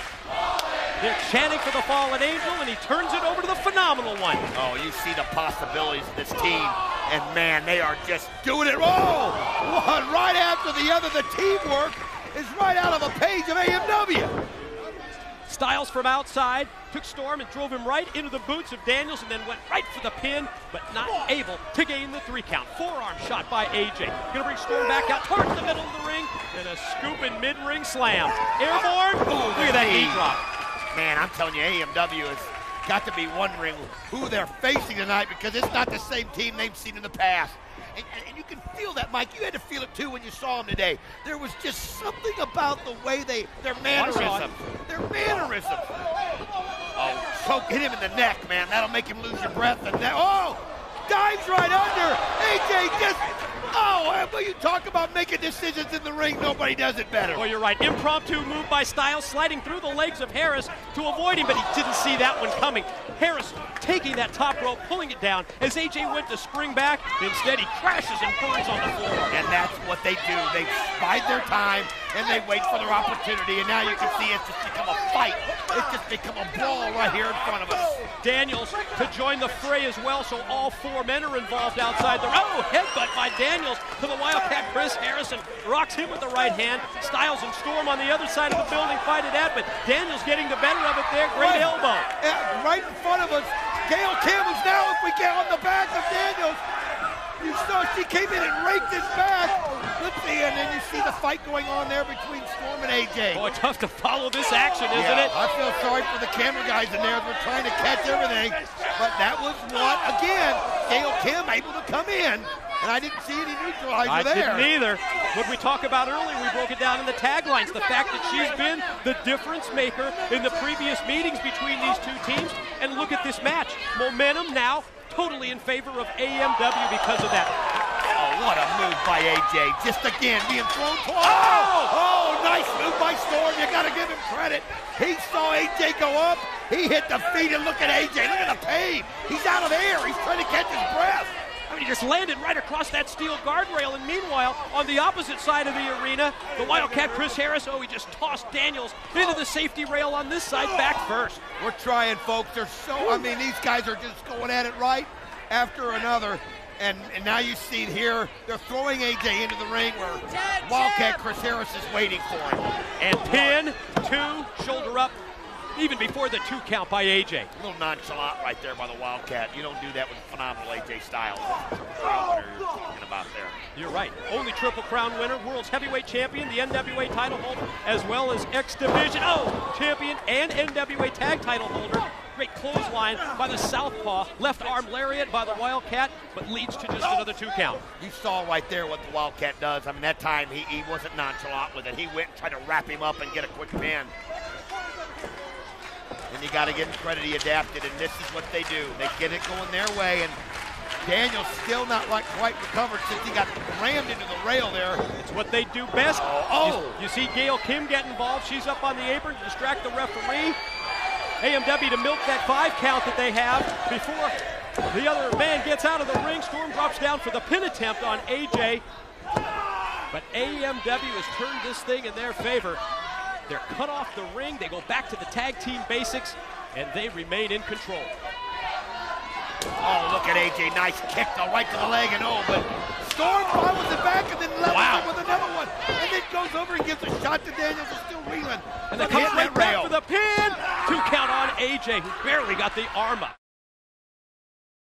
What an exchange of kicks between the Tennessee Cowboy James Storm and the phenomenal AJ Styles. Well, AJ's not been the same since Storm laid him on top of that rail. When he was on top of it and put his feet out from under him, AJ just seems like he can't catch his breath, and he just can't seem to get any speed, and now look at the power. This is what the Wildcat's all about. Nobody does this better. He can hold him up there forever and lets the blood rush to his head. And does, and then drops him down, crashing down with that high vertical suplex. Oh, you heard him yell. That was beautiful. And it is. I got to admit, it's a thing of beauty. He does it as good as anybody I've ever seen. Decides that he's not even going to go for the pinfall at this time. Instead, throttling AJ with the chokehold right in front of the referee. And this is what AMW does so well, Mike. they let you get confident. They let you think it's all you, and then all of a sudden they start humiliating you, and that's what they're doing. And you can see with what Harris just did moments ago, the choke of AJ. It just points out what you said just minutes before that AJ, ever since that problem out on the arena floor with the guardrail, he hasn't been able to get all of that air, all of that wind right back into his lungs. Oh, if you don't get oxygen to the lungs or to the brain, I'm telling you, it makes for a long time. And then he's spinning. Oh, he's trying to make the tag. Missed it by millimeters. You can almost sense here that Styles realizes how important it is to make the tag. AMW doing everything to cut him off and avoid that, but Daniels in for the save before AMW can get the 3 count. Andrew Thomas tells him to get out, but it was a great save by the Fallen Angel. He had to do it. AJ Styles is in trouble. In fact, I don't think I've ever seen him in this kind of trouble. But this guy has willpower beyond anybody's imagination. What Storm have in store for AJ now? From the middle rope and actually perched up on top. Oh, AJ fighting him off. Knees. There it is! He hits the Pele! And what a Pele with the World Cup going on around us! That was one of the best Peles I've ever seen! Wow! Who's better at improv in the ring than the phenomenal AJ Styles? Pele out of nowhere. I know I didn't see that one coming, and I know Storm certainly didn't either. You were seeing him use the knees to the head, and that's how you get a tag in. Daniels goes over, gives him one, and then brings one back to him. I mean, Daniels now rested after being able to recuperate outside, and he's taking on both members of America's Most Wanted. Enziguri takes down Harris, scooping a slam for Storm. Oh, look at this. Oh, a little moonsault like he does there off the, not the BME, but, and then he sets it, gets out of the way, and an elbow by Harris right on Storm. Right hands directed to the jaw of the Wildcat, Chris Harris, who reverses Daniels and shoots him off. Off the ropes, gonna go for the Bulldog, but instead it's reversed by Daniels. Oh, look at this, he got it pinned, and again, Gail Kim interferes. Oh, man, AJ Styles neutralizes it right there. He throws it right in the ring. Just tossed it right into the ring. Wait a minute! What is that? Who is that? What the hell? That's what you call a neutralizer right there. Look at the size of her. Man alive! Gail Kim doesn't know what to do. What? Got a throttle. Who the hell is this? Wow, she just slaps her down. What? Now that's what you call neutralization. Look at the size of her. Oh, that just choke slam Gail Kim. Oh, buddy, don't get in an arm wrestling kind. Look at her. She just physically just manhandles her, Mike. Manhandles her. What the hell are we witnessing here? We're seeing the neutralization. What a plan this is by Styles and Daniels. They told you they had it. And she just one shot right after another. I don't know who she is, but this is pretty effective, isn't it? Gail Kim being carted to the back. So much for Gail Kim. That's what you do right there. Find somebody that got a little size advantage, and that's what she had. Meanwhile, AMW able to regroup on during that situation, and now look out for a double team on Daniels, but Styles saw that one coming. Took too long, and roll up right here. Got it. Oh, man, I thought it was over. I thought it was over. 2 count only, though. Daniels on the verge of winning the tag team titles. Angel's Wings attempt blocked by Harris. And he goes over and gives a shot to AJ for good measure. Now that may be the most important aspect of the move. Take Styles out of the match. Roll up now. Daniels pin, leg straight to Harris. Oh, just crushed Daniels with a chair. Storm from outside with the steel chair. Daniels has been knocked out. Pin. 1, 2, now. Oh, listen to this crowd. They thought it was over. So did I. I did too. Steel, but it's not. Steel chair shot to the head from outside. There's the tag. AJ's legal. Referee saw it. Spring away. Wow. Flying forearm shot. He went all the way across the ring. Storm tried to roll him up, but AJ blocked it. Inverted DDT. Man, they're on fire right now. You can feel something special happening in that ring, and here it is. Gonna go pump handle here. Oh, took him down across the knee. Gutbuster. Drove him down stomach first. Styles positioning the Wildcat. Points to the corner. And headed outside. AJ, middle rope, top rope, top Here floor. he goes. Here he comes. Oh, he went for the spinal tap, and he misses it. The spiral tap fell short, and oh, that's a high risk move. You don't see him miss that one very often. And how many big matches through the 4 years of TNA have we seen him win? What does Harris have? He's got the handcuffs that he brings down. He's got him in his hands. Got him wrapped around his knuckles. You're right. AJ's in no shape either. I mean, that's like hitting somebody with brass knucks. Oh, this is awful. Knockout blow. Makes me so mad. No, One, two. No way. Oh, he pulls him out. He said he hit him with the knuckle. Look at that. He's telling him what happened. How many times have we seen that from AMW? A little bit of their own medicine. You're right. He cracked him right there into the steps. He cracked Daniels into those steps. Styles and Daniels, they did have a plan in place to neutralize Gail Kim, but America's Most Wanted is in control here and on the verge of retaining their titles. Oh, you can see there, AJ is still knocked out from those handcuffs that were used. They're setting him up for the death sentence. Oh, but Daniels in, and now he's got a hold of him. Yes! Death Valley driver by Daniels. He motions for Styles. Somersault over, pin. 2. Yes! No, just 2. What a match. What do they have to do here to win the gold? Styles tags Daniels. He's legal. Fallen Angel, what do you have up your sleeve? Gonna go Angel's wings now? Here he's got it set up, and look at that. Wildcat fighting it Block. off. Storm charges and decked him with the clothesline. That's the teamwork that America's Most Wanted does so well. It was one of those situations where Daniels had to get it hit. He had to hit it there. He had to finish it off, and now the cockiness. Setting up for the super kick. Went for the super kick, and you're right. How egotistical can you be? Put the cowboy hat on. Daniels caught him with the boot. Ready for Angel's wings? Yeah! He Angel's winged him right onto the cowboy hat. 1, 2. Oh, man! Elbow drop by Harris to the back of referee Andrew Thomas, and he tosses him out. Oh, this is just gone crazy now. As you can see, AJ goes right at him. Into the corner right there. It's Wildcat out of it. NWA World Tag Team titles hang in the balance. Harris shot off into the corner. Oh, man. AJ went head first into the turnbuckle. Wait a minute. I believe he's got a bottle. The Storm has a bottle in his hand. That's probably what is hiding under the ring earlier. He just knocked out Harris with that beer bottle. He hit his own partner in the back of the head. And look at this. Daniels has got Wildcat. And he's telling AJ to go up top. Wildcat's been knocked out with a bottle, and there he slams him down. Dog splash! Andrew Thomas back in the ring. Moonsault BME. 2. They got it! Ladies and gentlemen, the winners of the match, and new NWA World Tag Team Champions, the phenomenal AJ Styles and the Fallen Angel, Christopher Daniels. How's that for a little history at Slammiversary? The 8-month-plus reign of America's Most Wanted comes to an end. Styles and Daniels, they had a plan to neutralize Gail Kim, but bottom line, they won the titles themselves. They sure did. And look at that frog splash. And then here comes the best moonsault ever. And it's over. It's over. And their new champion crowned. Everybody's on their feet.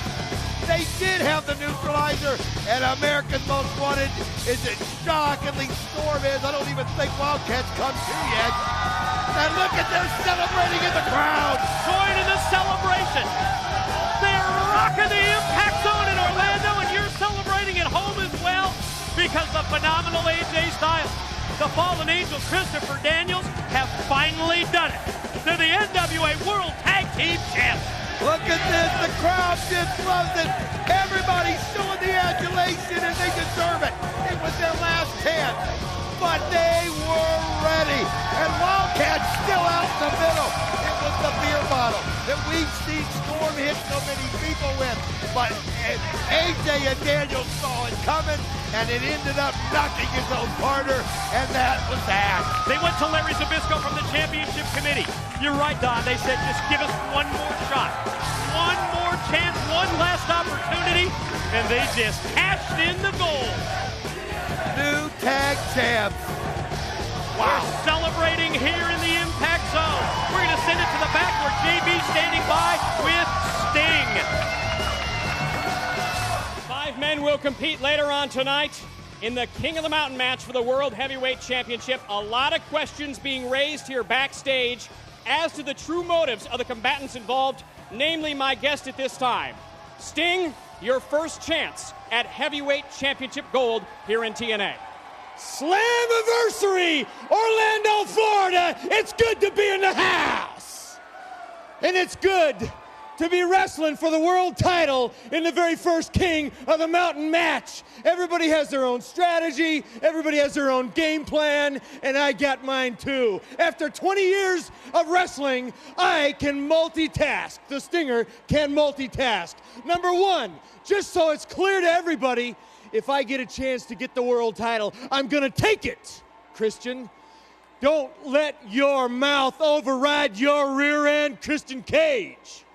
Coming straight from the Stinger. And number two, I want to keep Jeff Jarrett away from any kind of power, especially when it comes to the world title right here at TNA, if it's the last thing I do, because it's showtime!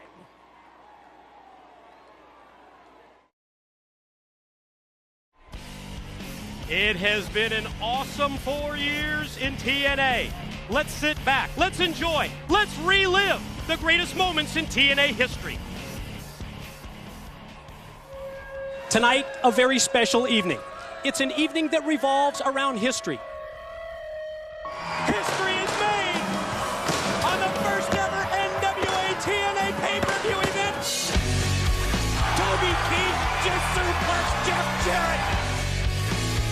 The ultimate X-Men! 4 poles! Steel cables forming the X!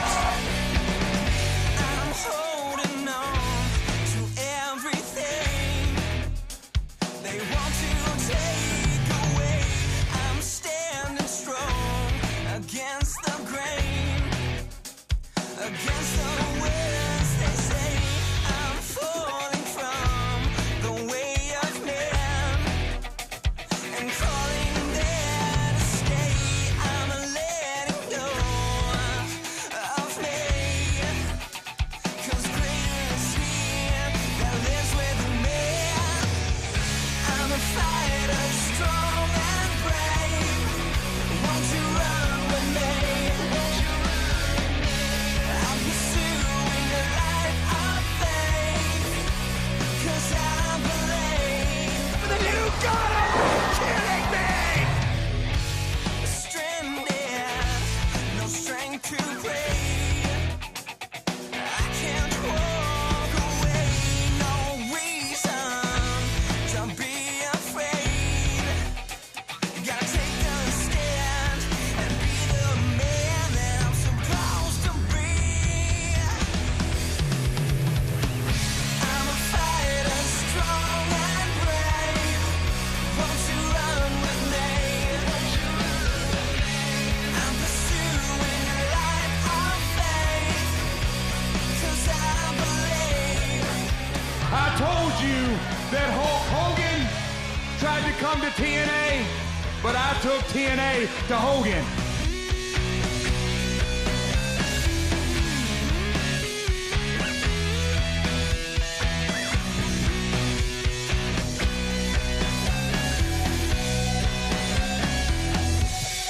Jarrett has got to be out of his mind going after these guys!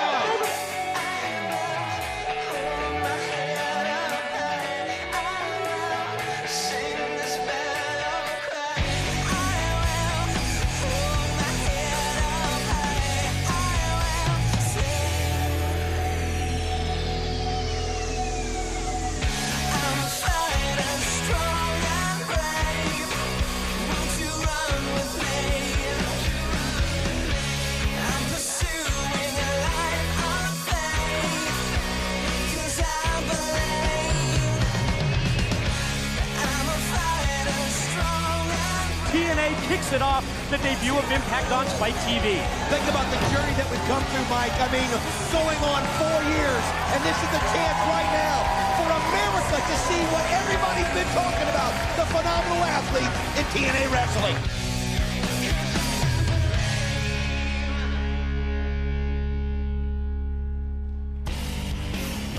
And welcome back back, everyone, to Slammiversary. It's the Impact Zone. It's Universal Resorts in Orlando, Florida. We just witnessed in that video package some of the great moments in the 4-year history of TNA, and we're about ready to make another one. Over the course of the past couple of months, we've been talking about the new public face of TNA management, and it's time to introduce the individual who is going to hold everyone in TNA accountable for their actions. You probably know this man as one of the greatest managers in professional wrestling history. But his time in the wrestling business is so much more than that. Front office stints with WCW and the WWE. He ran his own wrestling company, his own promotion twice. Quite simply, he has dedicated the last 25 years of his life to the professional wrestling business. And how dedicated is he? He's so dedicated that despite being in a hospital earlier this week with knee surgery, he insisted on being here tonight as part of Slammiversary. Ladies and gentlemen, he is the new public face of TNA management. He is Mr. Jim Cornette.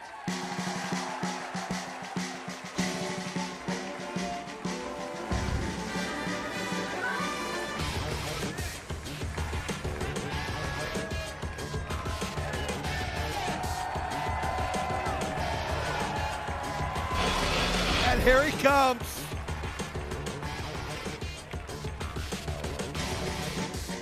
Jim Cornette walking down.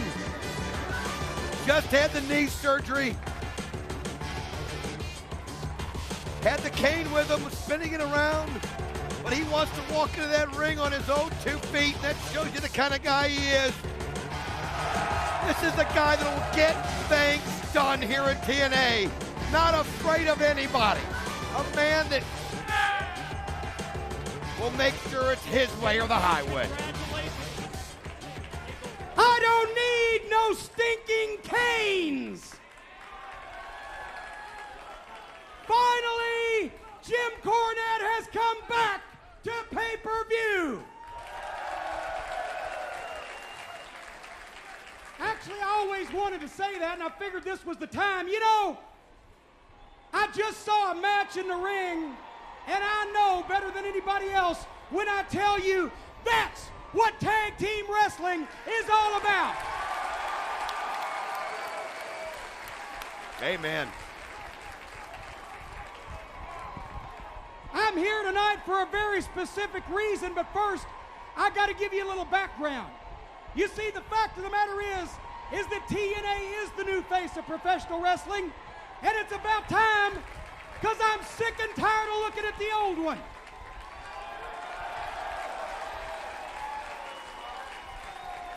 Over the past few weeks, even though I couldn't be here because of my knee injury, I've been keeping an eye on things. And I heard a lot about what's been said about TNA. They said that when TNA first started, a lot of people said it wouldn't last 4 weeks. And after the 4 weeks, a lot of people said it wouldn't last 4 months. Well, tonight is Slammiversary. It's been 4 years, and TNA is bigger than ever.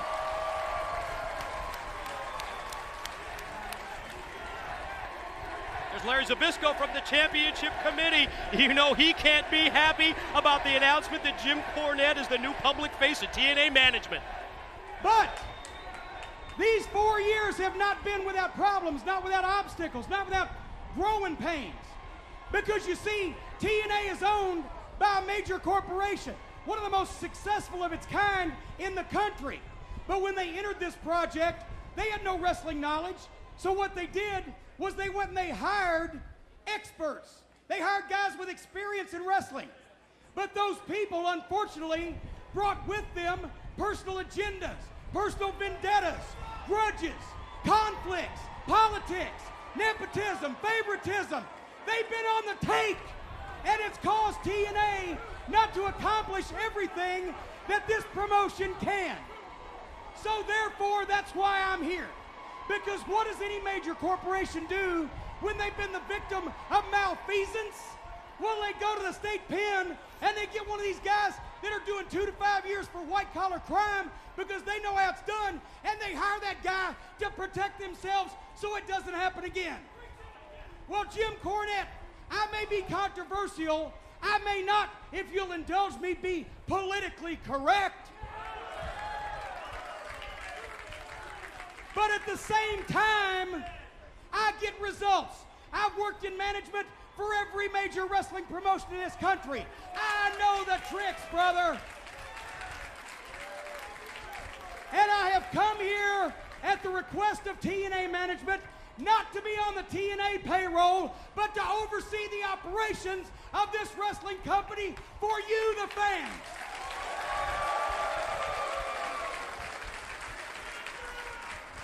There's some guys back in that locker room that I expect to step up and hit me some home runs. The X Division, Styles and Daniels, Rhino, Samoa Joe, the greatest stars in the ring in this business today. And there are guys back there in that locker room that are sitting back on their big fat reputations, and they need to step up or step off. Well, check out LAX. Because it goes like this, and I want all of you to know this. My job, my responsibility is to see every seat full and to see everybody in those seats standing up, jumping up and down, screaming, "We want more," and saying, "TNA, TNA."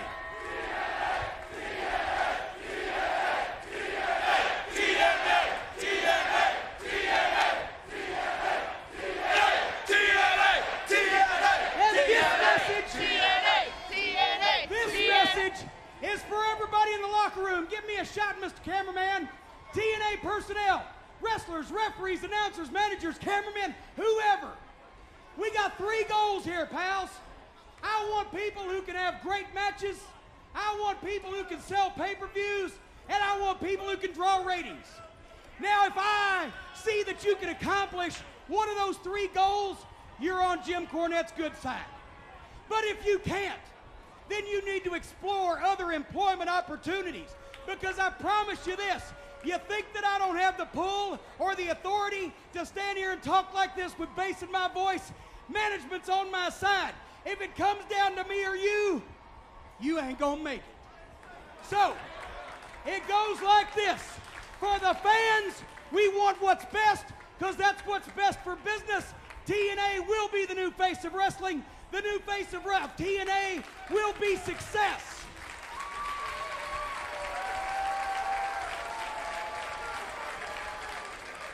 And I know there's somebody going to want to try me. I know there's somebody back there on the TNA roster that wants to try me. I urge you, I invite you, please try it. Please test it. But make sure that you got cab fare home in your pocket when you do, because you're going to be hitting that back door. The back door is available 24 hours a day, 7 days a week, to anybody that can't play by those rules. But the people that can are going straight to the top, and the people that are going to benefit from it are going to be the fans of TNA, the people right here in Orlando, and the people watching pay-per-view around the world. I know it's been said before many times in many ways, but believe me, baby, you ain't seen nothing yet. Folks, have a great night. Enjoy Slammiversary, and one more time for me, TNA, TNA, TNA. He's got the authority. He's got the power. It's a new day in TNA. It's a new era in total nonstop action. Jim Cornette, the public face of TNA management, to JB with Big Papa Pump Scott Steiner. What a roller coaster ride it's been already here at Slammiversary, and get ready for this. Up next, Big Papa Pump Scott Steiner versus Samoa Joe. Whoa, whoa, whoa, whoa. Don't you call that half-breed Samoa Joe. You call him for what he is. That fat bastard, you call him Sloppy Joe. See, Sloppy Joe, you're going to find out why I have the reputation that I do. See, I've beaten everybody from Sting to Goldberg to Triple H to Batista to John Cena. I've beaten them all. And who have you beaten, Mr. X Division? You see, tonight, I know there's some rednecks out in the crowd who are fat, just like you, Joe, who wants them to beat me. See, and there's rednecks watching TV right now with fat oozing over their belt line that wants you to beat me. And I know that there's TNA management that wants you to beat me because I don't follow their rules, and they're trying to sell this DVD, this bogus DVD called The Best of Samoa Joe Unstoppable. Well, this crap is unsellable. Samoa Joe, I'm going to show you why they call me Big Papa Pump. Tonight, Samoa Joe, your win streak ends. Tonight, I kill you. Scotty Steiner, one-on-one. Didn't I ask for this? Didn't I say that I can't wait for the moment that Scotty Steiner decides to finally get in my face and do something? Hell, he's been staring at me a lot, but he ain't done a thing. Nobody eyes the big bad booty daddy. I'll eyeball you. I'll eyeball whoever I want. Who are you? Who are you in my world, Scott Steiner? I got a problem with Joe calling himself Samoa Joe. You're a freaking half-breed, and I'm gonna treat you like a half-breed this Sunday. I'm gonna beat you like a little 164 days, Scotty. I've kicked everybody's ass that's been put in front of me. And on 365, I'm bound to do the same thing. Scott, your reputation speaks for itself. You've been all over the world. You've been a multiple-time champion everywhere you went. You've never faced anybody like me. You talk about my reputation. Well, reputations are earned, Samoa Joe. See, I smashed Nash, Sting. I smashed Triple H. I'm not a game. I'm a walking war, Scotty. It doesn't matter. I smashed them all. Why? Because I got the largest arms in the world. You see that, Joe? That's a vein. Something you don't have, you little fat bastard. What? You've been the big man everywhere you've been. You've punished people everywhere you've been, but you ain't punished me. You ain't faced a person like me. That's what I think of that undefeated streak. Where'd you earn that undefeated streak? In the X division? You want to get this on? You want to get it on with me? You must be out of your mind. I'm going to go in there, I'm going to make you humble, kid. I'm going to bust you up from the inside. I'm going to make you hurt like you've never hurt before. Do you hear me, Scotty? Well, I tell you what, Joe, you look in my eyes, and I guarantee you, your heart ain't as cold as mine, and I'm going to beat you like a dog. You bring your reputation. You bring those muscles. You bring those suplexing skills. You bring that extensive amateur background, because you're going to need it all against me. I am Samoa Joe. I am TNA's X Division champion. I will show you why. I am pro wrestling. And here we go. Strap your seatbelts on. It's time for Big Papa Pump against the undefeated Samoan submission machine. Ladies and gentlemen, the next contest at TNA Slammiversary is scheduled for one fall. Introducing first from Detroit, Michigan, Big Papa Pump, Scott Steiner. Ladies and gentlemen, this matchup, it's not about titles or championships. It's about reputation. It's about bragging rights. It's time to find out who's the toughest guy in TNA. Who's the toughest badass in this company? Is it this man? Is it Big Papa Pump, Scott Steiner? Biggest arms in the world, shortest fuse as well. He promises that he's going to kill Samoa Joe in this matchup. Samoa Joe never tasted defeat in 1 year in TNA. Scott Steiner, you have the opportunity to bring that winning streak to a halt right now, tonight at Slammiversary. And his opponent is the X Division champion, the undefeated Samoan submission machine. He is Samoa Joe. Mike, you called this the biggest match in TNA history, that a title wasn't on the line, and it has that feel. Listen to this crowd. This man has never been pinned. He's never submitted in 1 year. It was Slammiversary last year. But you look at somebody with the history of a Scott Steiner, and you know that there's no fear in him. And this is the biggest one-on-one test for Samoa Joe to date. I don't care. It's too much on the line. The pride these two have, the biggest test that Samoa Joe has had to date. The heat between these two, the emotion in this building tonight, it's equal to a championship match. Samoa Joe and TNA, no, never been tested by someone of Steiner's size, by someone of Steiner's strength. That's without question. To me, Don, I look at this matchup between these two as a career crossroads bout. It's for both of them. Samoa Joe, you can take a huge step. You can maintain that winning streak. Scott Steiner, you can enhance that already very formidable reputation with a win tonight. Boy, this match means so much to these guys for so many different reasons, like you just brought up. And that right there is the experience that Scott Steiner has, and he's going to have to use it. Joe is one of those that is just, he's on this, he's like a freight train that just keeps coming and coming and coming. But you know what? Eventually that train's going to run out of gas, and this could be the man to stop that. This is the guy that won't back down, won't be intimidated with anything. Wow, how about that? Great takedown by Big Papa Pump Scott Steiner, and Samoa Joe fights him off. Well, you can just tell, you can feel that. It's the feeling out process, Don, this opening minute. These two big men have been so tentative. Pretty obvious, nobody wants to make that first mistake and have the opponent take advantage and take control early in the bout. Well, you can look at the eyes. Look at the difference right now. Scott Steiner just has that look of more confidence. You know, Joe brought up the amateur background. Well, you saw a little bit of it right there. Scott Steiner's somebody that if they get to grappling in the middle of the ring, he's going to have the advantage in the mat wrestling department. Well, you're right. Scott Steiner from the University of Michigan just bulls Joe into the corner and the knife edge chop to the chest, sets him up again and delivers another one. Scott Steiner. Oh, what a hip toss, man. And Pate brushes him. He just took a 280-pounder, Samoa Joe, fired him across the ring, and then Pate brushed him in the face.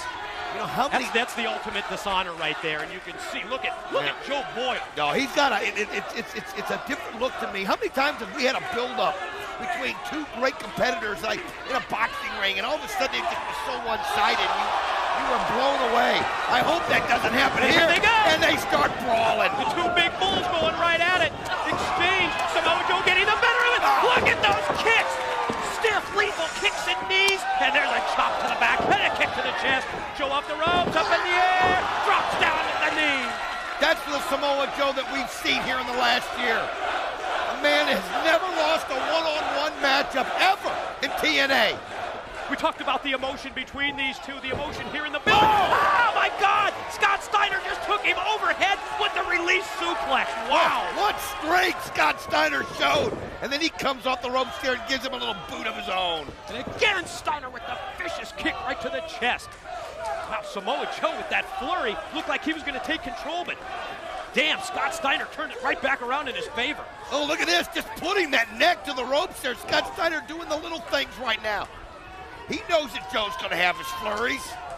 But, man, the strength he used in that suplex just amazed me, and, man, the boot right there by Joe brings him down. Well, you're right. Steiner able to shoot Joe off into the corner. Samoa Joe gets the boot up and then rifles in first the left boot ready for a face wash. That's what Joe does. It's humiliating. He's humiliating Steiner right now. Showing him that, yeah, I do that to X Division wrestlers, and I'll do it to you, too. And Steiner rolls out to the floor to avoid any further disgrace. Well, the paint brush early from Steiner, and then the face wash. All the way through the rope! Unbelievable, Mike! Ow! Man, I lost my breath there. Through the ropes, into the rail. That was a 280-pound freight train that just hit the suicide dive on Big Papa Pump. Oh, man. Echoed throughout the building as the open hand of Samoa Joe just met the flesh of Scott Steiner with that chop. Whoa. But Scott Steiner able to turn it around and slams that face into the steps. At all times when you have Scott Steiner in a wrestling arena at any time, he's so unpredictable. And Don, you felt his wrath on several occasions. You just never know what you're going to get. That shortest fuse in the history of professional wrestling, let's face it, it can go just like that. And you know, you told me you can't take it personal because that's just who he is. It's exactly it. I've been on the receiving end of some of those things too. You're right. And he drops the elbow down across the chest, and now he's going to really just rub it right in Joe's face. He's rubbing his nose right in it. You look at these two, and yeah, they're the same height and the same weight about. Their bodies are different. But with Samoa Joe, it's something about him. That's just the intrigue of this match, Don. Exactly right. This guy's got something so special that you watch. You don't have to like him, but you love him. His work in the ring, and that's the Joe there. What a shortcut by Steiner. The crowd momentarily took Steiner out of his game, enabled Samoa Joe to mount a comeback, but then the cheap shot, the shortcut, by Big Papa Pump, and there's the belly to belly. That's strength, man. That's what, 280 pounds? And he just dropped him right on the back of his head, right on his neck with that belly-to-belly suplex. Right, he took 280 over with ease. Mike, you've gotten to watch the career of Scott Steiner as much as anybody in this business, and from the start, you've got to admit, since he's been in TNA, this guy is rejuvenated, is he not? I mean, he looks as good as he's looked in years. Absolutely right. And now, look out! Wow. He just powerbombed Joe! Again, dropped him on the back of his head, but look at Joe go for the arm. He's trying to seize the arm. He's going to go for the arm breaker. Submission move. Great defensive move there by Joe, because it looked like Steiner was going to try to get a pin, and Joe's the back of his head hurts because he keeps reaching back for it. That's the key, Don. At the same time, you're right. You can see that Joe's favoring his neck and the back of his head.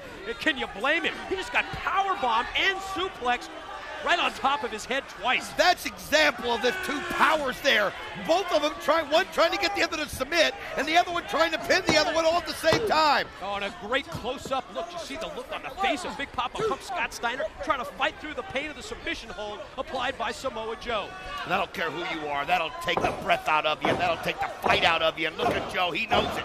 He knows he's got Steiner really. One right after another. Look at him. You can't even count him. Rapid fire, right hands in the corner. Shot after shot, right to the jaw, right to the chin of Big Papa Pump. Oh, Joe right now trying to take control of this match, and oh, he's gone. Wow. Look at the power of Steiner. The same thing that Joe does to people. I was just going to talk about that. That's a move that we've seen for the past year during the one-year undefeated streak of Samoa Joe.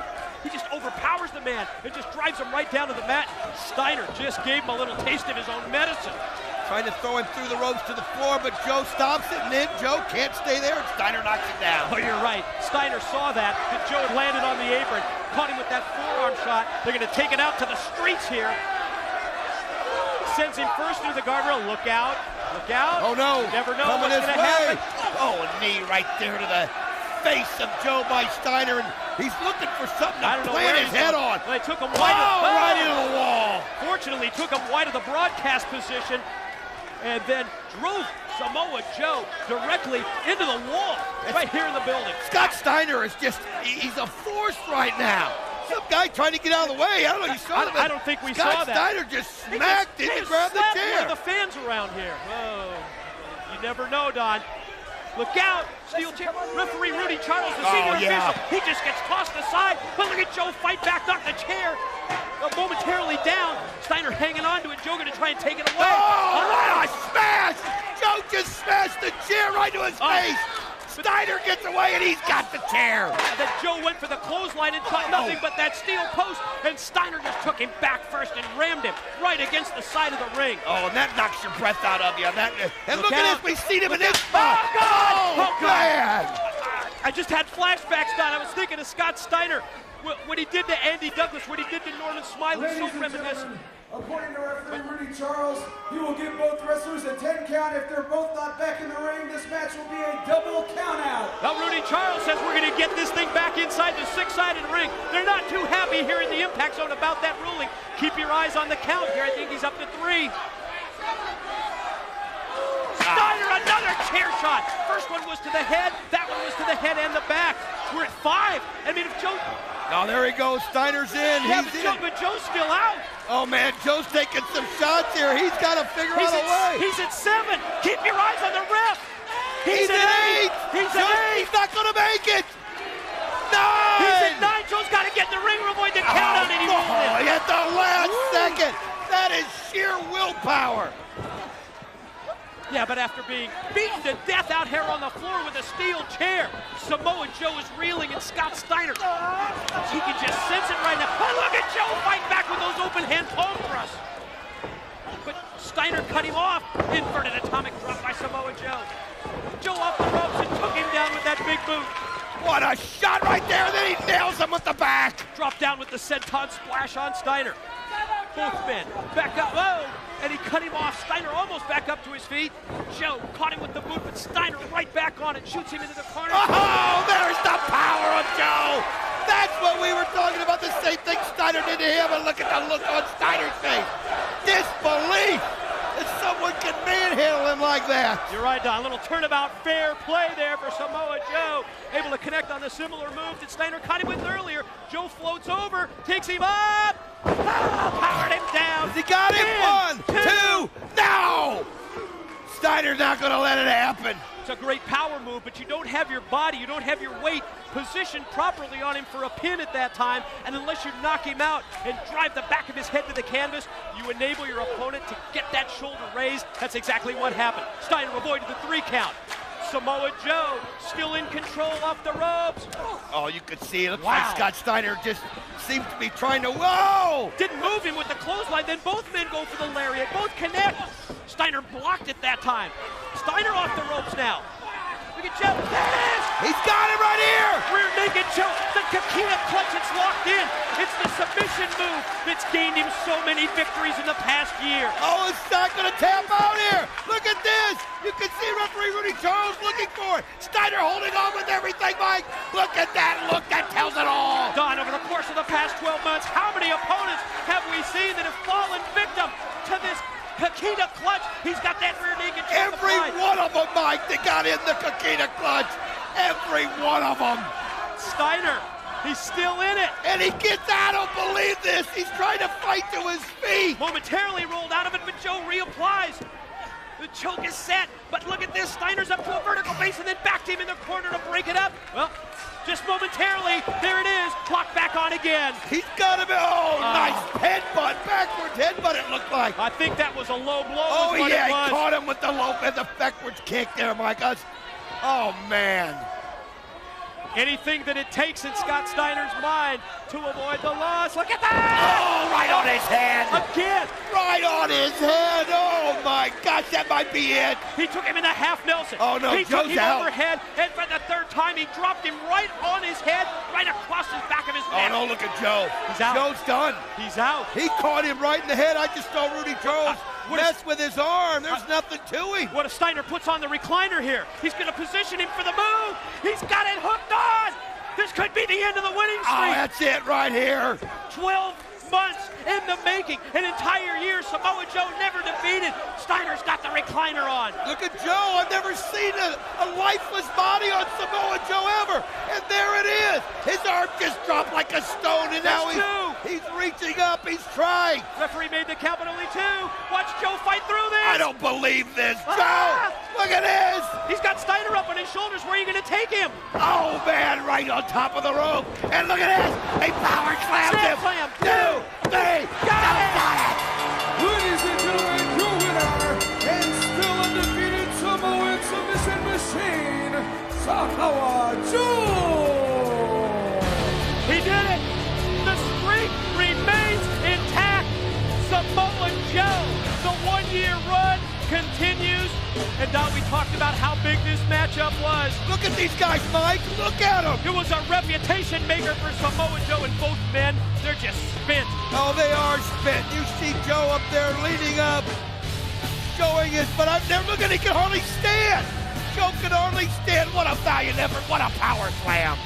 Huge step for the Samoan submission machine. The win over Scott Steiner, and Samoa Joe remains undefeated. They say it doesn't matter whether you win or lose, but how you play the game that matters. Not these guys. They risk life and limb for one reason: to win at all costs. For them, victory isn't everything, it's the only thing.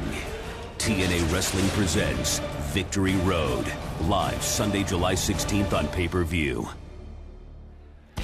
Today in West back at ringside, how about that one? Samoa Joe still undefeated in TNA. Man, Mike, though, the visual that I have is those 2 guys just laying there in the ring and Joe barely able to get up. It was 2 warriors, and that was how a match like that should end. Yet to come tonight, the 4-year anniversary of TNA. It's Slammiversary. It's King of the Mountain, NWA World Heavyweight Championship is on the line. This match is just so unique with all the stipulations. You're not eligible until you pin or make somebody submit. And then if you do get pinned, you got to go in the penalty box for 2 minutes.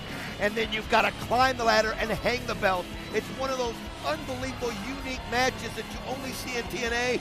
And Christian Cage trying to become the first champion to enter and leave as champ. Certainly one of the keys of this matchup. Yes, one champion enters King of the Mountain. 4 challengers on the other side. Talk about having the deck stacked against you. Let's hear from the reigning NWA World Heavyweight Champion, JB, standing by with Christian Cage. Backstage here with the current NWA World Heavyweight Champion, Christian Cage, about to step into the toughest challenge of your title reign, you defending that belt against 4 guys in the King of the Mountain match. First things first, JB. Happy Slammiversary. Oh, yeah, happy Slammiversary. Did you ever think we'd make it this far? Did you ever think? No, I mean, thinking back to your debut at Genesis, we got along great, man. It's been great having you here. I'm happy to have you here. Remember the time we... Oh, you're starting to get a little weird, dude. That's not what I'm talking about. Let's change the subject. I got another question. I got a question. Who's the champ?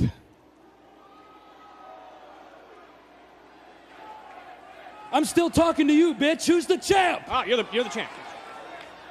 And all the champ has been hearing lately is that no champion in history has retained his title in the King of the Mountain match. If I had a dime for every time I've heard that over the last 4 weeks, I'd have like 51 dimes. But that's neither here nor there. What is here, what is now, is 4 of the toughest challengers in TNA. 4 of the best challengers in this industry. And Sting earlier tonight finally showed his true colors, didn't he? He said something that we already knew, and that's once you've been the NWA World Heavyweight Champion, you can't live without it. It's like a drug, man. You get addicted to it. You can smell it. You can taste it. You can feel it running through your veins. That's the way I feel every time I put it around my waist. Is tonight, King of the Mountain, gonna be the toughest challenge of my career? You're damn right it will be. Am I confident?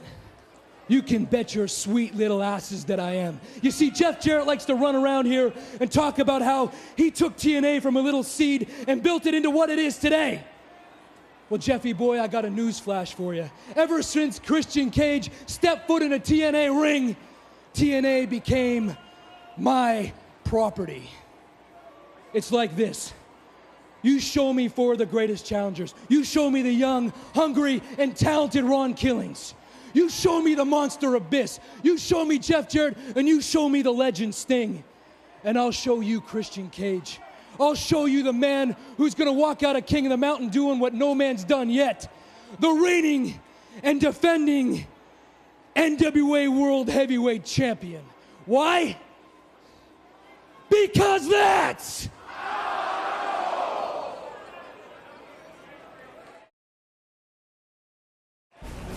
Nowhere in the world is there a match like this. It's not just a match, it's an event. 5 egos going in, 5 guys who want to climb that ladder and hang the belt. 5 men enter, 1 man leaves with the NWA World Heavyweight Championship. In the history of the King of the Mountain, no champion has ever retained his title. It's every man for himself. You dare to get in my way, I'll pie face you, goozle you, and throw you into oblivion. The way I look at it right now, TNA doesn't have a credible champion. Jarrett's strategy is obvious. He's trying to stack the deck against me, but how do you stack the deck against someone when it's every man for himself? There's going to be a new monarchy in TNA. I'm ready to eat. You ever seen a hungry man before? Well, you're looking at one now. I am the King of the Mountain. I earned the right to call myself the King of the Mountain because I won the very first ever King of the Mountain match. Jarrett goes around calling himself the King of the Mountain, but the fact is, I beat Jeff Jarrett, and I'll beat him again. He's not the King of the Mountain, and he'll never be the King of the Mountain again. The king is dead. Long live the new king, the monster Abyss. I am going to come after you, Jeff Jarrett. I'm going to be relentless until you are removed once and for all. And Jeff, you better be ready. Christian, you better be ready. There's going to be a turning point in this match where Sting's ego and Christian's ego cancel each other out when they go head up. And that's when the King of the Mountain is going to seize his opportunity. I respect Sting. I respect what he stands for. But the fact is, he's coming in to try and take something that belongs to me. And he needs to realize that it's the Christian Cage era now. It's do or die for Jeff Jarrett. Because with the new face of TNA management coming in, if it's who I think it is, I won't even get another title shot. Matter of fact, I'm concerned about my place on the roster. That belt is my protection. Jeff, you gotta have eyes in the back of your head because it's never going to end. I don't have any warning for any of the challengers into the King of the Mountain match, just a promise. The promise that every time I step foot in the ring as the World Heavyweight Champion, that I would die to remain that. And I meant it. Every day is like swim with sharks. That's the way it is when you're the World Heavyweight Champion.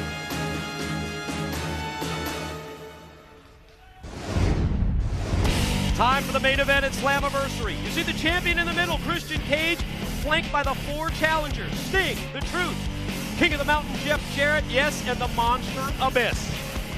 Let's take a look at the tail of the tape for these 5 competitors as we remind you that it is time for this NWA World Heavyweight Championship matchup with 5 men involved in the King of the Mountain match. Here's the raw numbers. You take a quick look at them for the 5 competitors. It illustrates the pronounced size advantage for the Monster Abyss. 6 feet 8, 350 pounds, but can he parlay that height and weight edge into his first reign as the champ? You hang the championship belt to win the title, but only after qualifying by winning a fall, send the loser to the penalty box, and falls count anywhere. Christian Cage defends the title tonight. But talk about the deck being stacked against him. 4 opponents gunning for the gold. The 2 previous King of the Mountain matchups, a new champion crowned in both.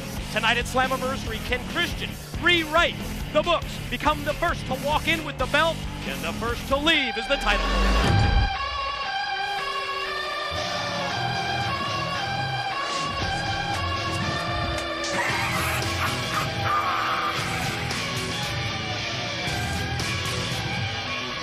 First man to be introduced, his nickname really says it all. The King of the Mountain, Jeff Jarrett, and he gained that by being victorious on in one of the 2 previous King of the Mountain matchups that we have had in TNA. This is only the 3rd time in the 4 years of total nonstop action wrestling that we've had a King of the Mountain matchup. And when we heard from Jeff Jarrett earlier tonight, you saw the concern on his face as they anticipated who the new public face of TNA management would be. If it was Jim Cornette that Jeff Jarrett was thinking about, remember what Jarrett said. With Cornette in charge, I know that this is my opportunity, maybe my only opportunity to make good.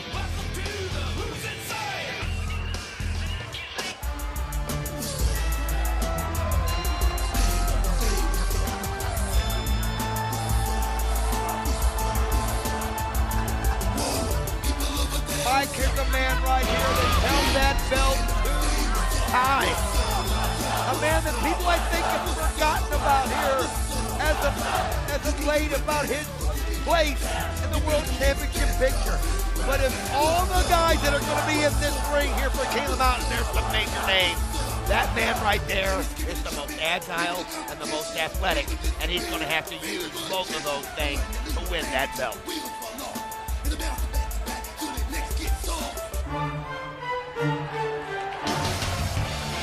The 3rd person to be introduced, joining the King of the Mountain, Jeff Jarrett, and Ron the True Killing, is a man who has never been the NWA World Heavyweight Champion. He's 6 feet 8 inches tall. He's 350 pounds. He's a monster that's been unleashed in TNA by the man that accompanies him to the ring, James Mitchell. You saw the tail of the tape. You saw the raw numbers. You know all about that size edge that this monster has, but don't forget the James Mitchell factor in a match like this. When you've got Mitchell at ringside watching your back, directing you, plotting, it could be a huge advantage for the Monster Abyss.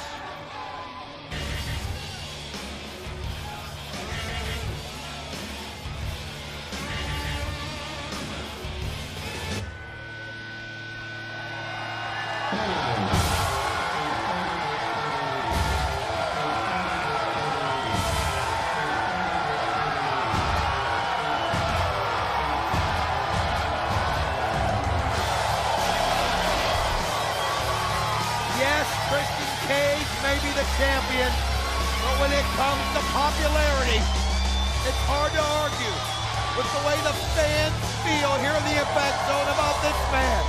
He's an icon, he's a legend, and he still smells it, he still feels it, and you heard him today. He still wants that gold.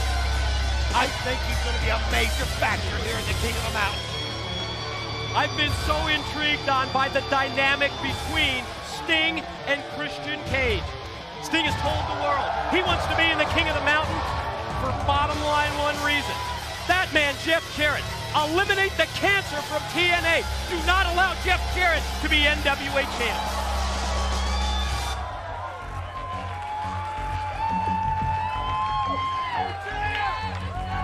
Take a look backstage here at the Impact Zone at this Slammiversary pay-per-view. What's going through the mind of the champion? Here comes Christian Cage. You know that going through his head at this point, the fact that in the previous two King of the Mountain matches, the champions walked in with the belt, but walked out as an ex-champ. Here comes the reigning and defending NWA title holder. Here comes Christian Cage. He's headed into the Impact Zone.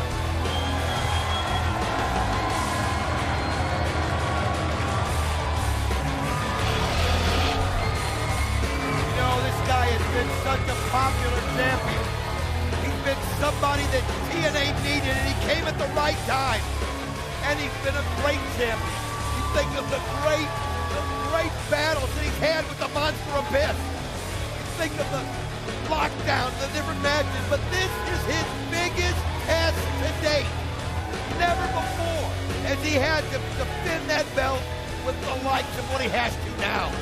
And of course, Sting, Jeff Jarrett, Ronda Rousey, and the Monster Abyss.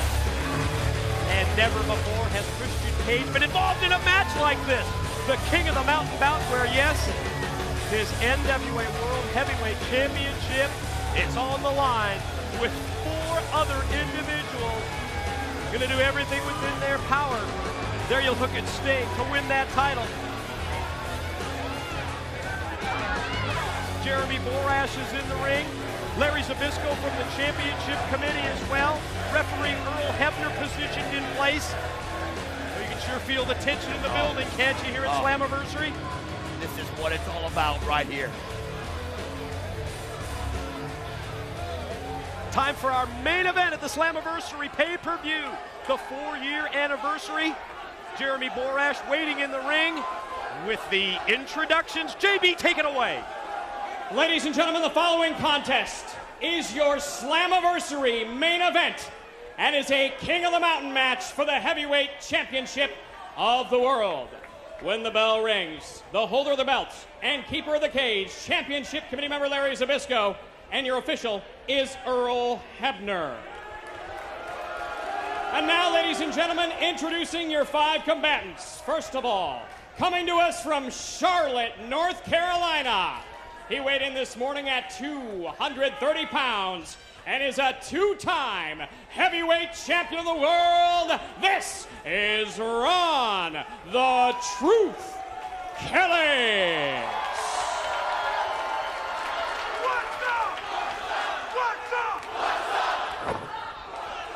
Introducing, ladies and gentlemen, entrant number 2.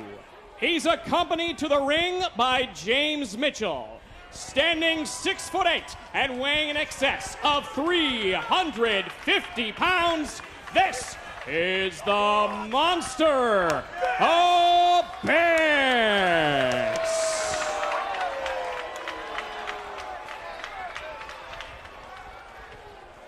Introducing, ladies and gentlemen, entrant number 3. He comes to us from Venice Beach, California. And weighing in this morning at 252 pounds, this is Sting.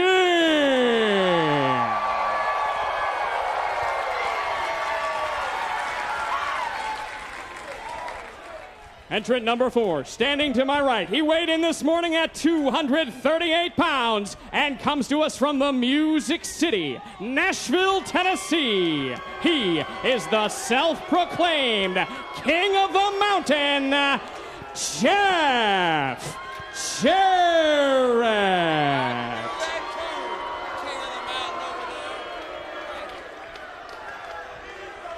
And now, ladies and gentlemen, introducing from Tampa, Florida, by way of Toronto.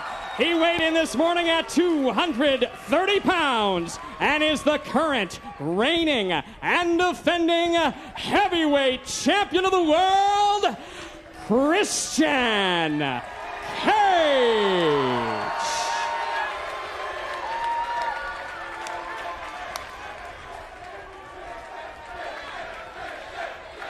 Main event time at Slammiversary. Christian Cage holds the gold high above his head. That's what's at stake in this match. The NWA World's Heavyweight Championship.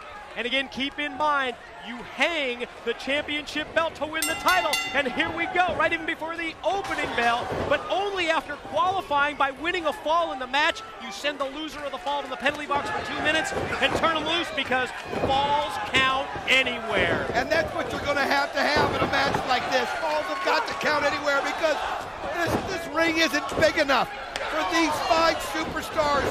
And you see right now Jarrett and Ron the Truth Killings in the middle of the ring. The goal, like you said, is to be the first one to pin somebody or make them submit, because you are then eligible to take the belt and climb the ladder and hang it up. Man, this is an unbelievable match where if you can find a partner, you use them if you can, but it's for the gold. Well, so it's every man for himself. Say Christian Cage found a partner in Ron the Truth Killings. Not for long, however. The Truth just decked the champ with the kick. Meanwhile, outside the ring, quick pin attempt here by Ron the Truth Killings on Christian Cage, but not even close to a 3 count. Outside the 6-sided ring, it's Sting and the Monster Abyss battling, and there goes Abyss into the steel, and there goes the Truth over the top and down to the floor. And then Jeff Jarrett right on the champion right there, comes right after Christian Cage, but I like what Sting did. Sting went right after the monster. He went right after the man who's 6'8", 350, to send a message to everybody. Yes, I am serious, but what a clothesline to take Jarrett out of the ring. Oh, you're not kidding. Christian Here he goes. Cage, now, after the clothesline, follow move. Wow, what a shot right on top of the head of Jarrett.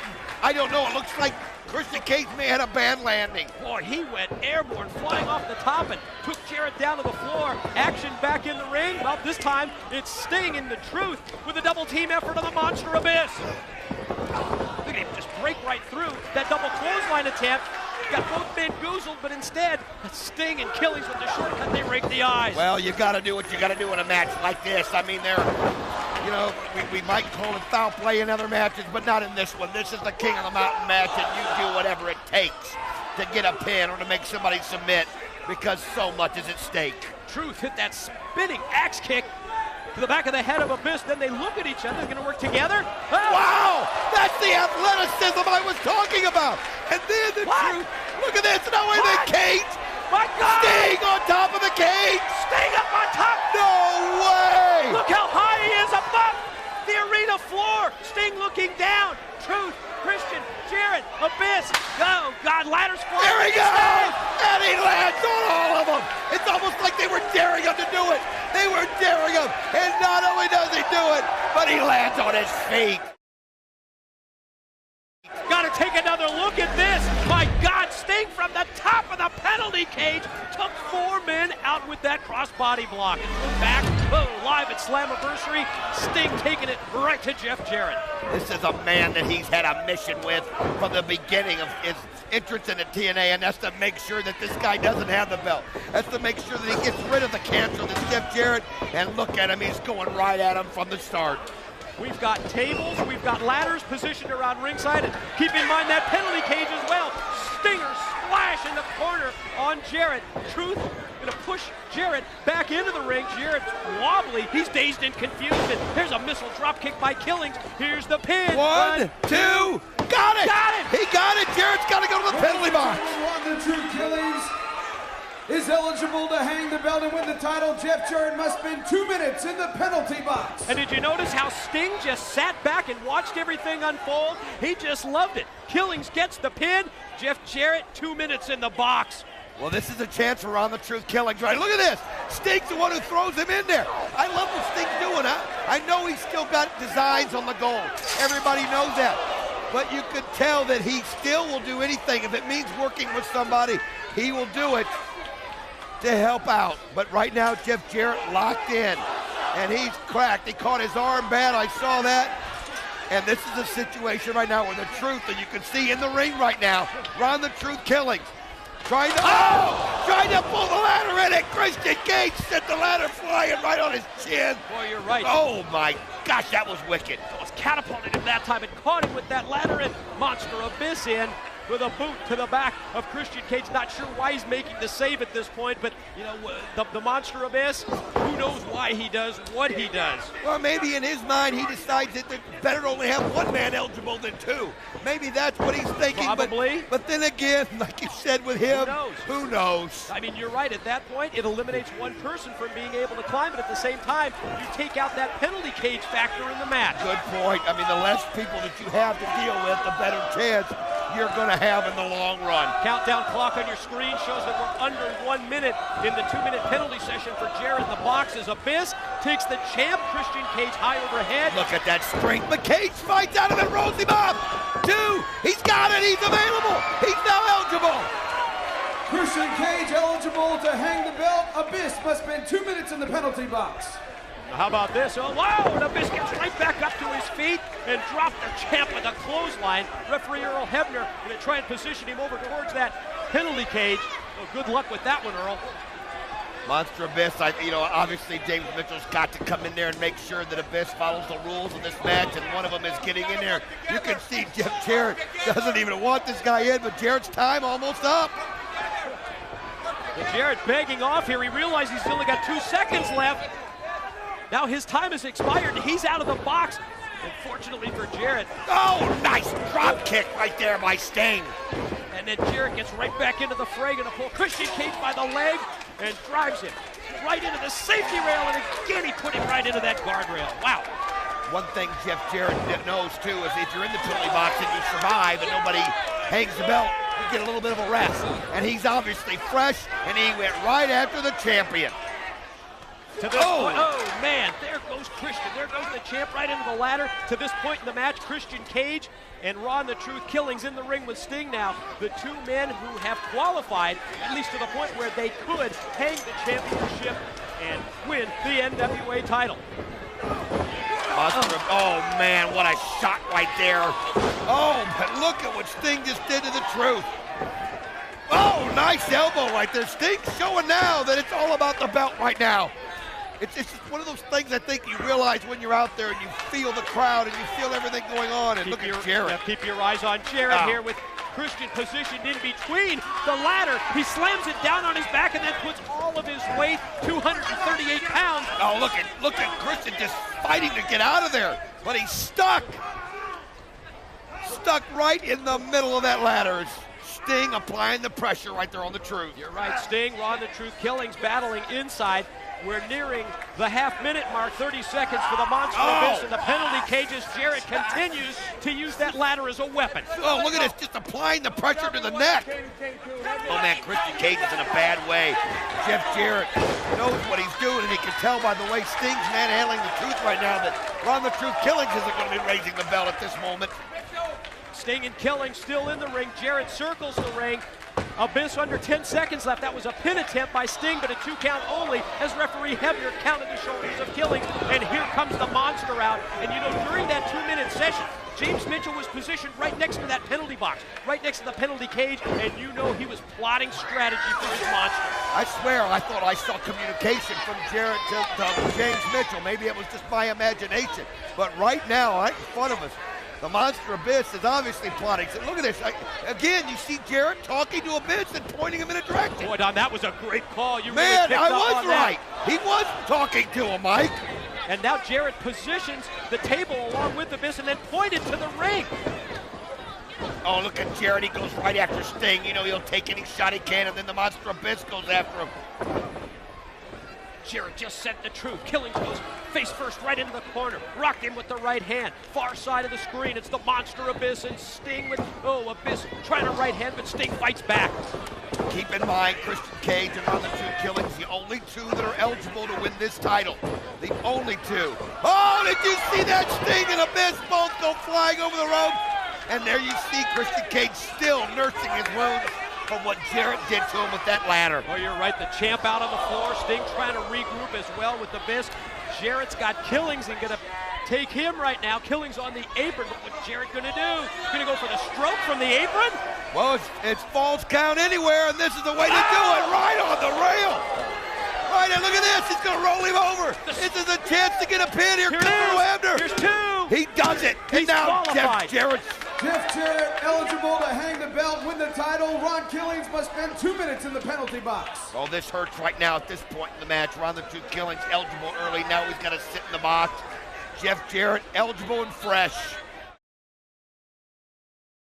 3 men have qualified. Ron the Truth Killings, Christian Cage, and Jeff Jarrett. But Truth is out of the equation at this point. Well, at least once he gets into that penalty box. Now it's Christian Cage and Jarrett. First Christian sends him into the penalty cage and now tosses him over the guardrail into the crowd. Christian Cage, man, he knows what he's got to do. He's got Jeff Jarrett on his mind after everything Jarrett did to him with that ladder. Look at this. It's personal right now with Christian Cage. He's going right after Jarrett. You can see the Monster Abyss taking a swipe right there at the head of Sting. Sting trying to find a breathing room, it looks like, to get him some distance. Well, you're right. Referee Hebner trying to get him back inside that six-sided ring. But it's tough to do in a match where it's falls count anywhere. Look at that chair shot. God!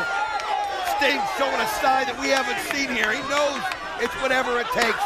We've seen him use chairs. We've seen him break the eyes. I mean, we've seen him jump off the top of the penalty box.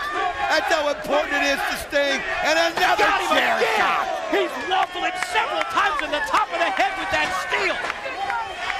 Repeated shots from Sting to the head of the Monster Abyss. A close-up look at Christian Cage taking Jeff Jarrett up to the top of the building. All the way to the dice, trying to throw him off the top of it. It's the last row of the balcony here at the Impact Zone. That's how you'll end it for Jeff Jarrett. Get him over the top of that. But Jarrett fights back just in time, and you see now Christian Cage realizes where he is, and he's on the wrong end of Jarrett's blows. Well, you're right. The battle in the bleachers is Jarrett coming down the steps with momentum, driving those shots, those right hands to the back of Christian Cage, and that one rocked him to the side of the head, sets him up again and caught him on the jaw. Ron the Truth Killings has less than a minute, then he becomes available. This is good for him. Gives him a little rest because nobody's in any position to hang the belt.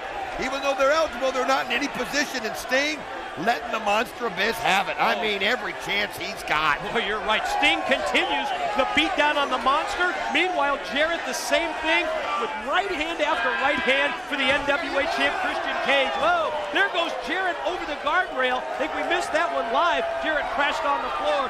Sting and Abyss continue to battle. The Truth with under 30 seconds left in the penalty box. All right, now Christian Cage has a hold of Jeff Jarrett, and he's taking him on this side now. I mean, it's just any chance he's got to humiliate him in front of everybody. And look at him beating him on these steps right here by us. Look at those shots by the champ. One after the other to the top of the head of Jeff Jarrett. Look out! There goes Sting! Sting just, would he go right through the wall there? Actually, they broke the wall earlier. Sting put Abyss to it, and now Abyss just took Sting and tried to return the favor. I mean, we've got so much action all around here, Mike, by the table. I'm trying to protect myself here at this moment. And now you see Ron the Truth Killings. I told you, this is a great opportunity for him. Ron the Truth Killings is eligible. He's putting the ladder in the middle. If we could get a shot of that.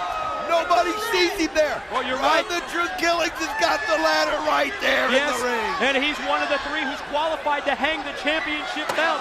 Truth, Christian Cage, and Jeff Jarrett to this point. But while Sting and Abyss battle on one side of the arena, while Jarrett and Christian Cage battle on the other, the Truth has the opportunity to hang the belt. This is it. Ron the Truth Killings. He's going to slide in here at the last moment. Everybody can see it. Hang the belt and become the NWA champion for a third time. Killings got a grip on the title, but here comes Abyss. Oh, man, he took too long, and look at this. He sends him right back. You've got to scurry up that ladder fast, and look at how everybody stopped what they were doing when they realized where the Truth was. Boy, it's so easy for us to say, Truth, climb up that ladder fast, but think about it. Just a couple of minutes ago, Jarrett took him and stroked him right into the steel guardrail. Jarrett just kicked one of the remaining ladders in the ring and right into Sting and knocked him back into a rail. And you can see now Jarrett has control of Sting. And Sting rolled in by Jarrett. who turns his attention to what the Monster's doing. They're going to work together again. Oh, they have got a game plan. I don't know what is going on here, and I wonder if it'll continue, but look at that. They're using that ladder together. They're working together. Now Sting takes it. You know, I didn't see this coming. I thought if Scott Steiner had qualified for this match, obviously we would see Jarrett and Steiner working together in the King of the Mountain, but I never anticipated Jarrett and the Monster. What's Ron the Truth Killings doing? He jumped on top of the ladder right there. You can see, they just send him right over the ring. They just dumped him out to the arena floor, did Jarrett and Abyss. 4 in the ring. Killings outside the ring. 3 have qualified to hang the belt. And a double drop kick by Christian Cage and Sting. How about that? I think they realize they've got to work together to combat what Jarrett and Abyss are doing. Keep in mind, Sting and the Monster Abyss have not qualified, so they can't get the chance. Look at this. That's exactly what Jarrett did earlier. Now Christian Cage has him in the ladder. Oh, man. And you see Sting going up top on the Monster Abyss. Oh, this looks dangerous. Look at this. He's got Jarrett sandwiched in there. Oh. What are you going to do, Christian? Look at this. He's riding his back while Jarrett is stuck in between the ladder. Man alive, just applying that pressure. Now look what he's going to do. And there he's trying to raise the belt that way. Look at this. Hang the belt and keep it. Retain the title, but no, here comes Abyss. Trying to use the ladder in reverse fashion, a smart move. And then Christian Cage and Abyss both go tumbling out. Boy, you're right. Cage and Abyss, the Monster out on the arena floor. Jarrett in the ring, but Jarrett's out of it after being sandwiched between the ladder by Christian Cage. How about Christian Cage trying to climb that ladder that way, using Jarrett as the fulcrum there and climbing up the ladder, trying to hang the belt and continue to hold the title. Again, 3 of the 5 competitors have qualified to hang the championship belt. Ron the Truth Killings, champion Christian Cage, and Jeff Jarrett. On the outside looking into this point, the Monster Abyss and Sting, they need to score a pinfall on one of the opponents just to qualify to hang the belt at this point. Everybody's just so exhausted. It's the type of match that takes it out of you mentally. It takes it out of you physically. And when you think of everything that they've done to each other with the ladders and the rails and every way that they can hit you, it's just unbelievable that you can stand it all. And Ron the Truth Killings now going again. Another shot that he's got here to hang that belt. Boy, you're right, Don. War of attrition here as you try and battle through the pain that you've had inflicted on you by your opponents in Killings. Gonna try and hang it again. The Truth close. Here comes Abyss measuring him, but Killings is on the verge. Hang the title, Truth, and become the champ again. He's got it right here, and you can see sends him back out and again outside of the ring. All the way to the floor went the Truth. Courtesy of Abyss, and then he flung the ladder back, and referee Earl Hebner got knocked out by the ladder. Yes, he did, and now Jeff Jarrett, who is eligible, goes for the ladder. Wait a minute, Abyss is standing on it. He won't let Jarrett climb, and look at this, Jeff saying, let me climb it up. The 2 individuals. Oh, is he going to give it to him? The 2 who worked together up to this point in the match seem to be having a problem. Jarrett takes it away from Abyss, almost if he feels like it's his possession, then he should be the one to hang it. Black hole slam! Cover! Oh, no referee to make the count. But he's got him pinned right. Wait a minute, here comes Slick Johnson. Count, 2, 3. He's got it. And now Abyss is eligible. Abyss is eligible to hang the belt. Jeff Jarrett must spend 2 minutes in the penalty box. Oh, man, what a time to spend the time in the penalty box. The Monster Abyss has the momentum here, Mike. He's got the momentum, the big boot drop, the champ, and in addition to that, he's got a steel chair. Zbyszko in the ring, gonna try and get that championship belt out again and get Jarrett in the cage for 2 minutes. Put that clock up on the screen. Oh, the Monster Abyss now has a chance to finally win this championship. Somebody that a lot of people feel should, but he needs to get the belt from Larry Zbyszko right there. Look out! He can't hang it unless he's got it. Oh, Sting sends it through all the tables. 4 tables. Oh my God! It came back to haunt the Monster Abyss.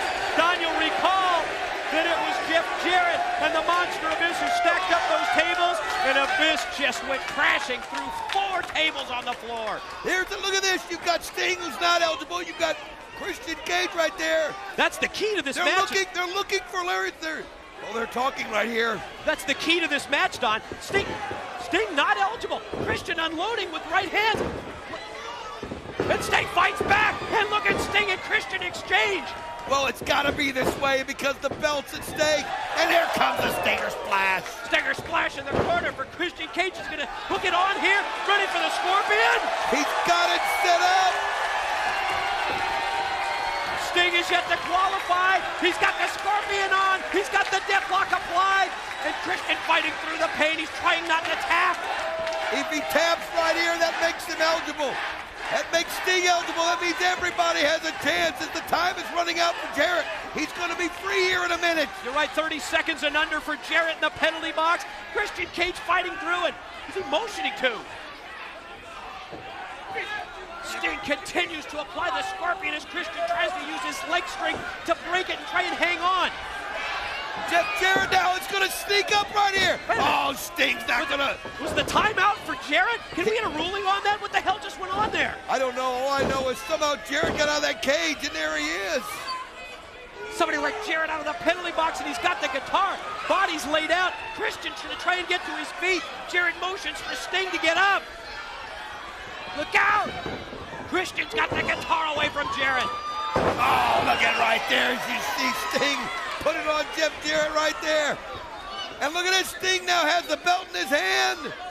Sting's got the championship belt. Going to try and revive the referee, Earl Hebner. Look what he threw the belt over there to Christian. You're right. He threw the belt to Christian. He's telling him to go up the ladder. He's got Jarrett under control. Wait a minute. What? Larry Zbyszko. What the hell just happened? He shot. What was that all about? We just saw Sting hand the belt to Christian Cage and said, hang it and keep the title. He did want to just keep the title away from Jarrett. And Zbyszko, championship committee member just got drilled right through the ropes. And what does Jim Cornette have to think about this? The new public face of TNA management. Oh, look at it! Stinger death drop on Jarrett.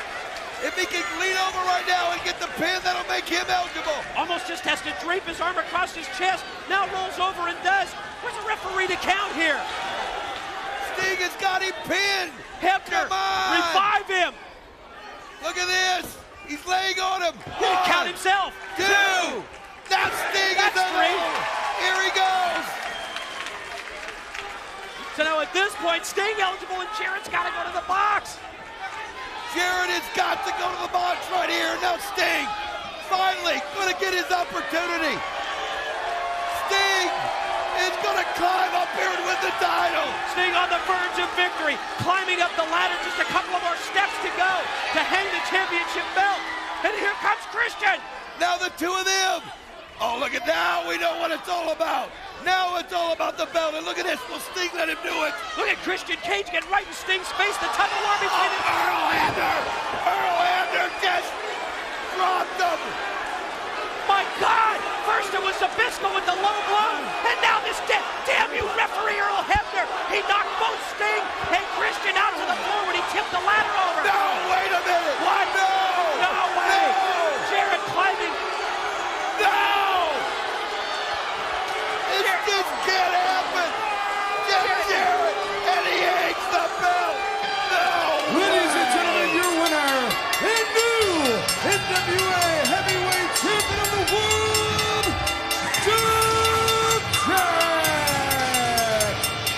The words that we hate to hear more than any other in the English language.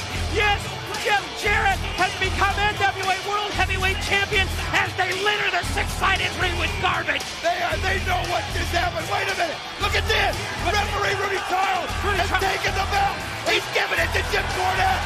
Who is it? Jim Cornette's got the championship belt. Who's the champ? Who's the champion? Cornette's got the title.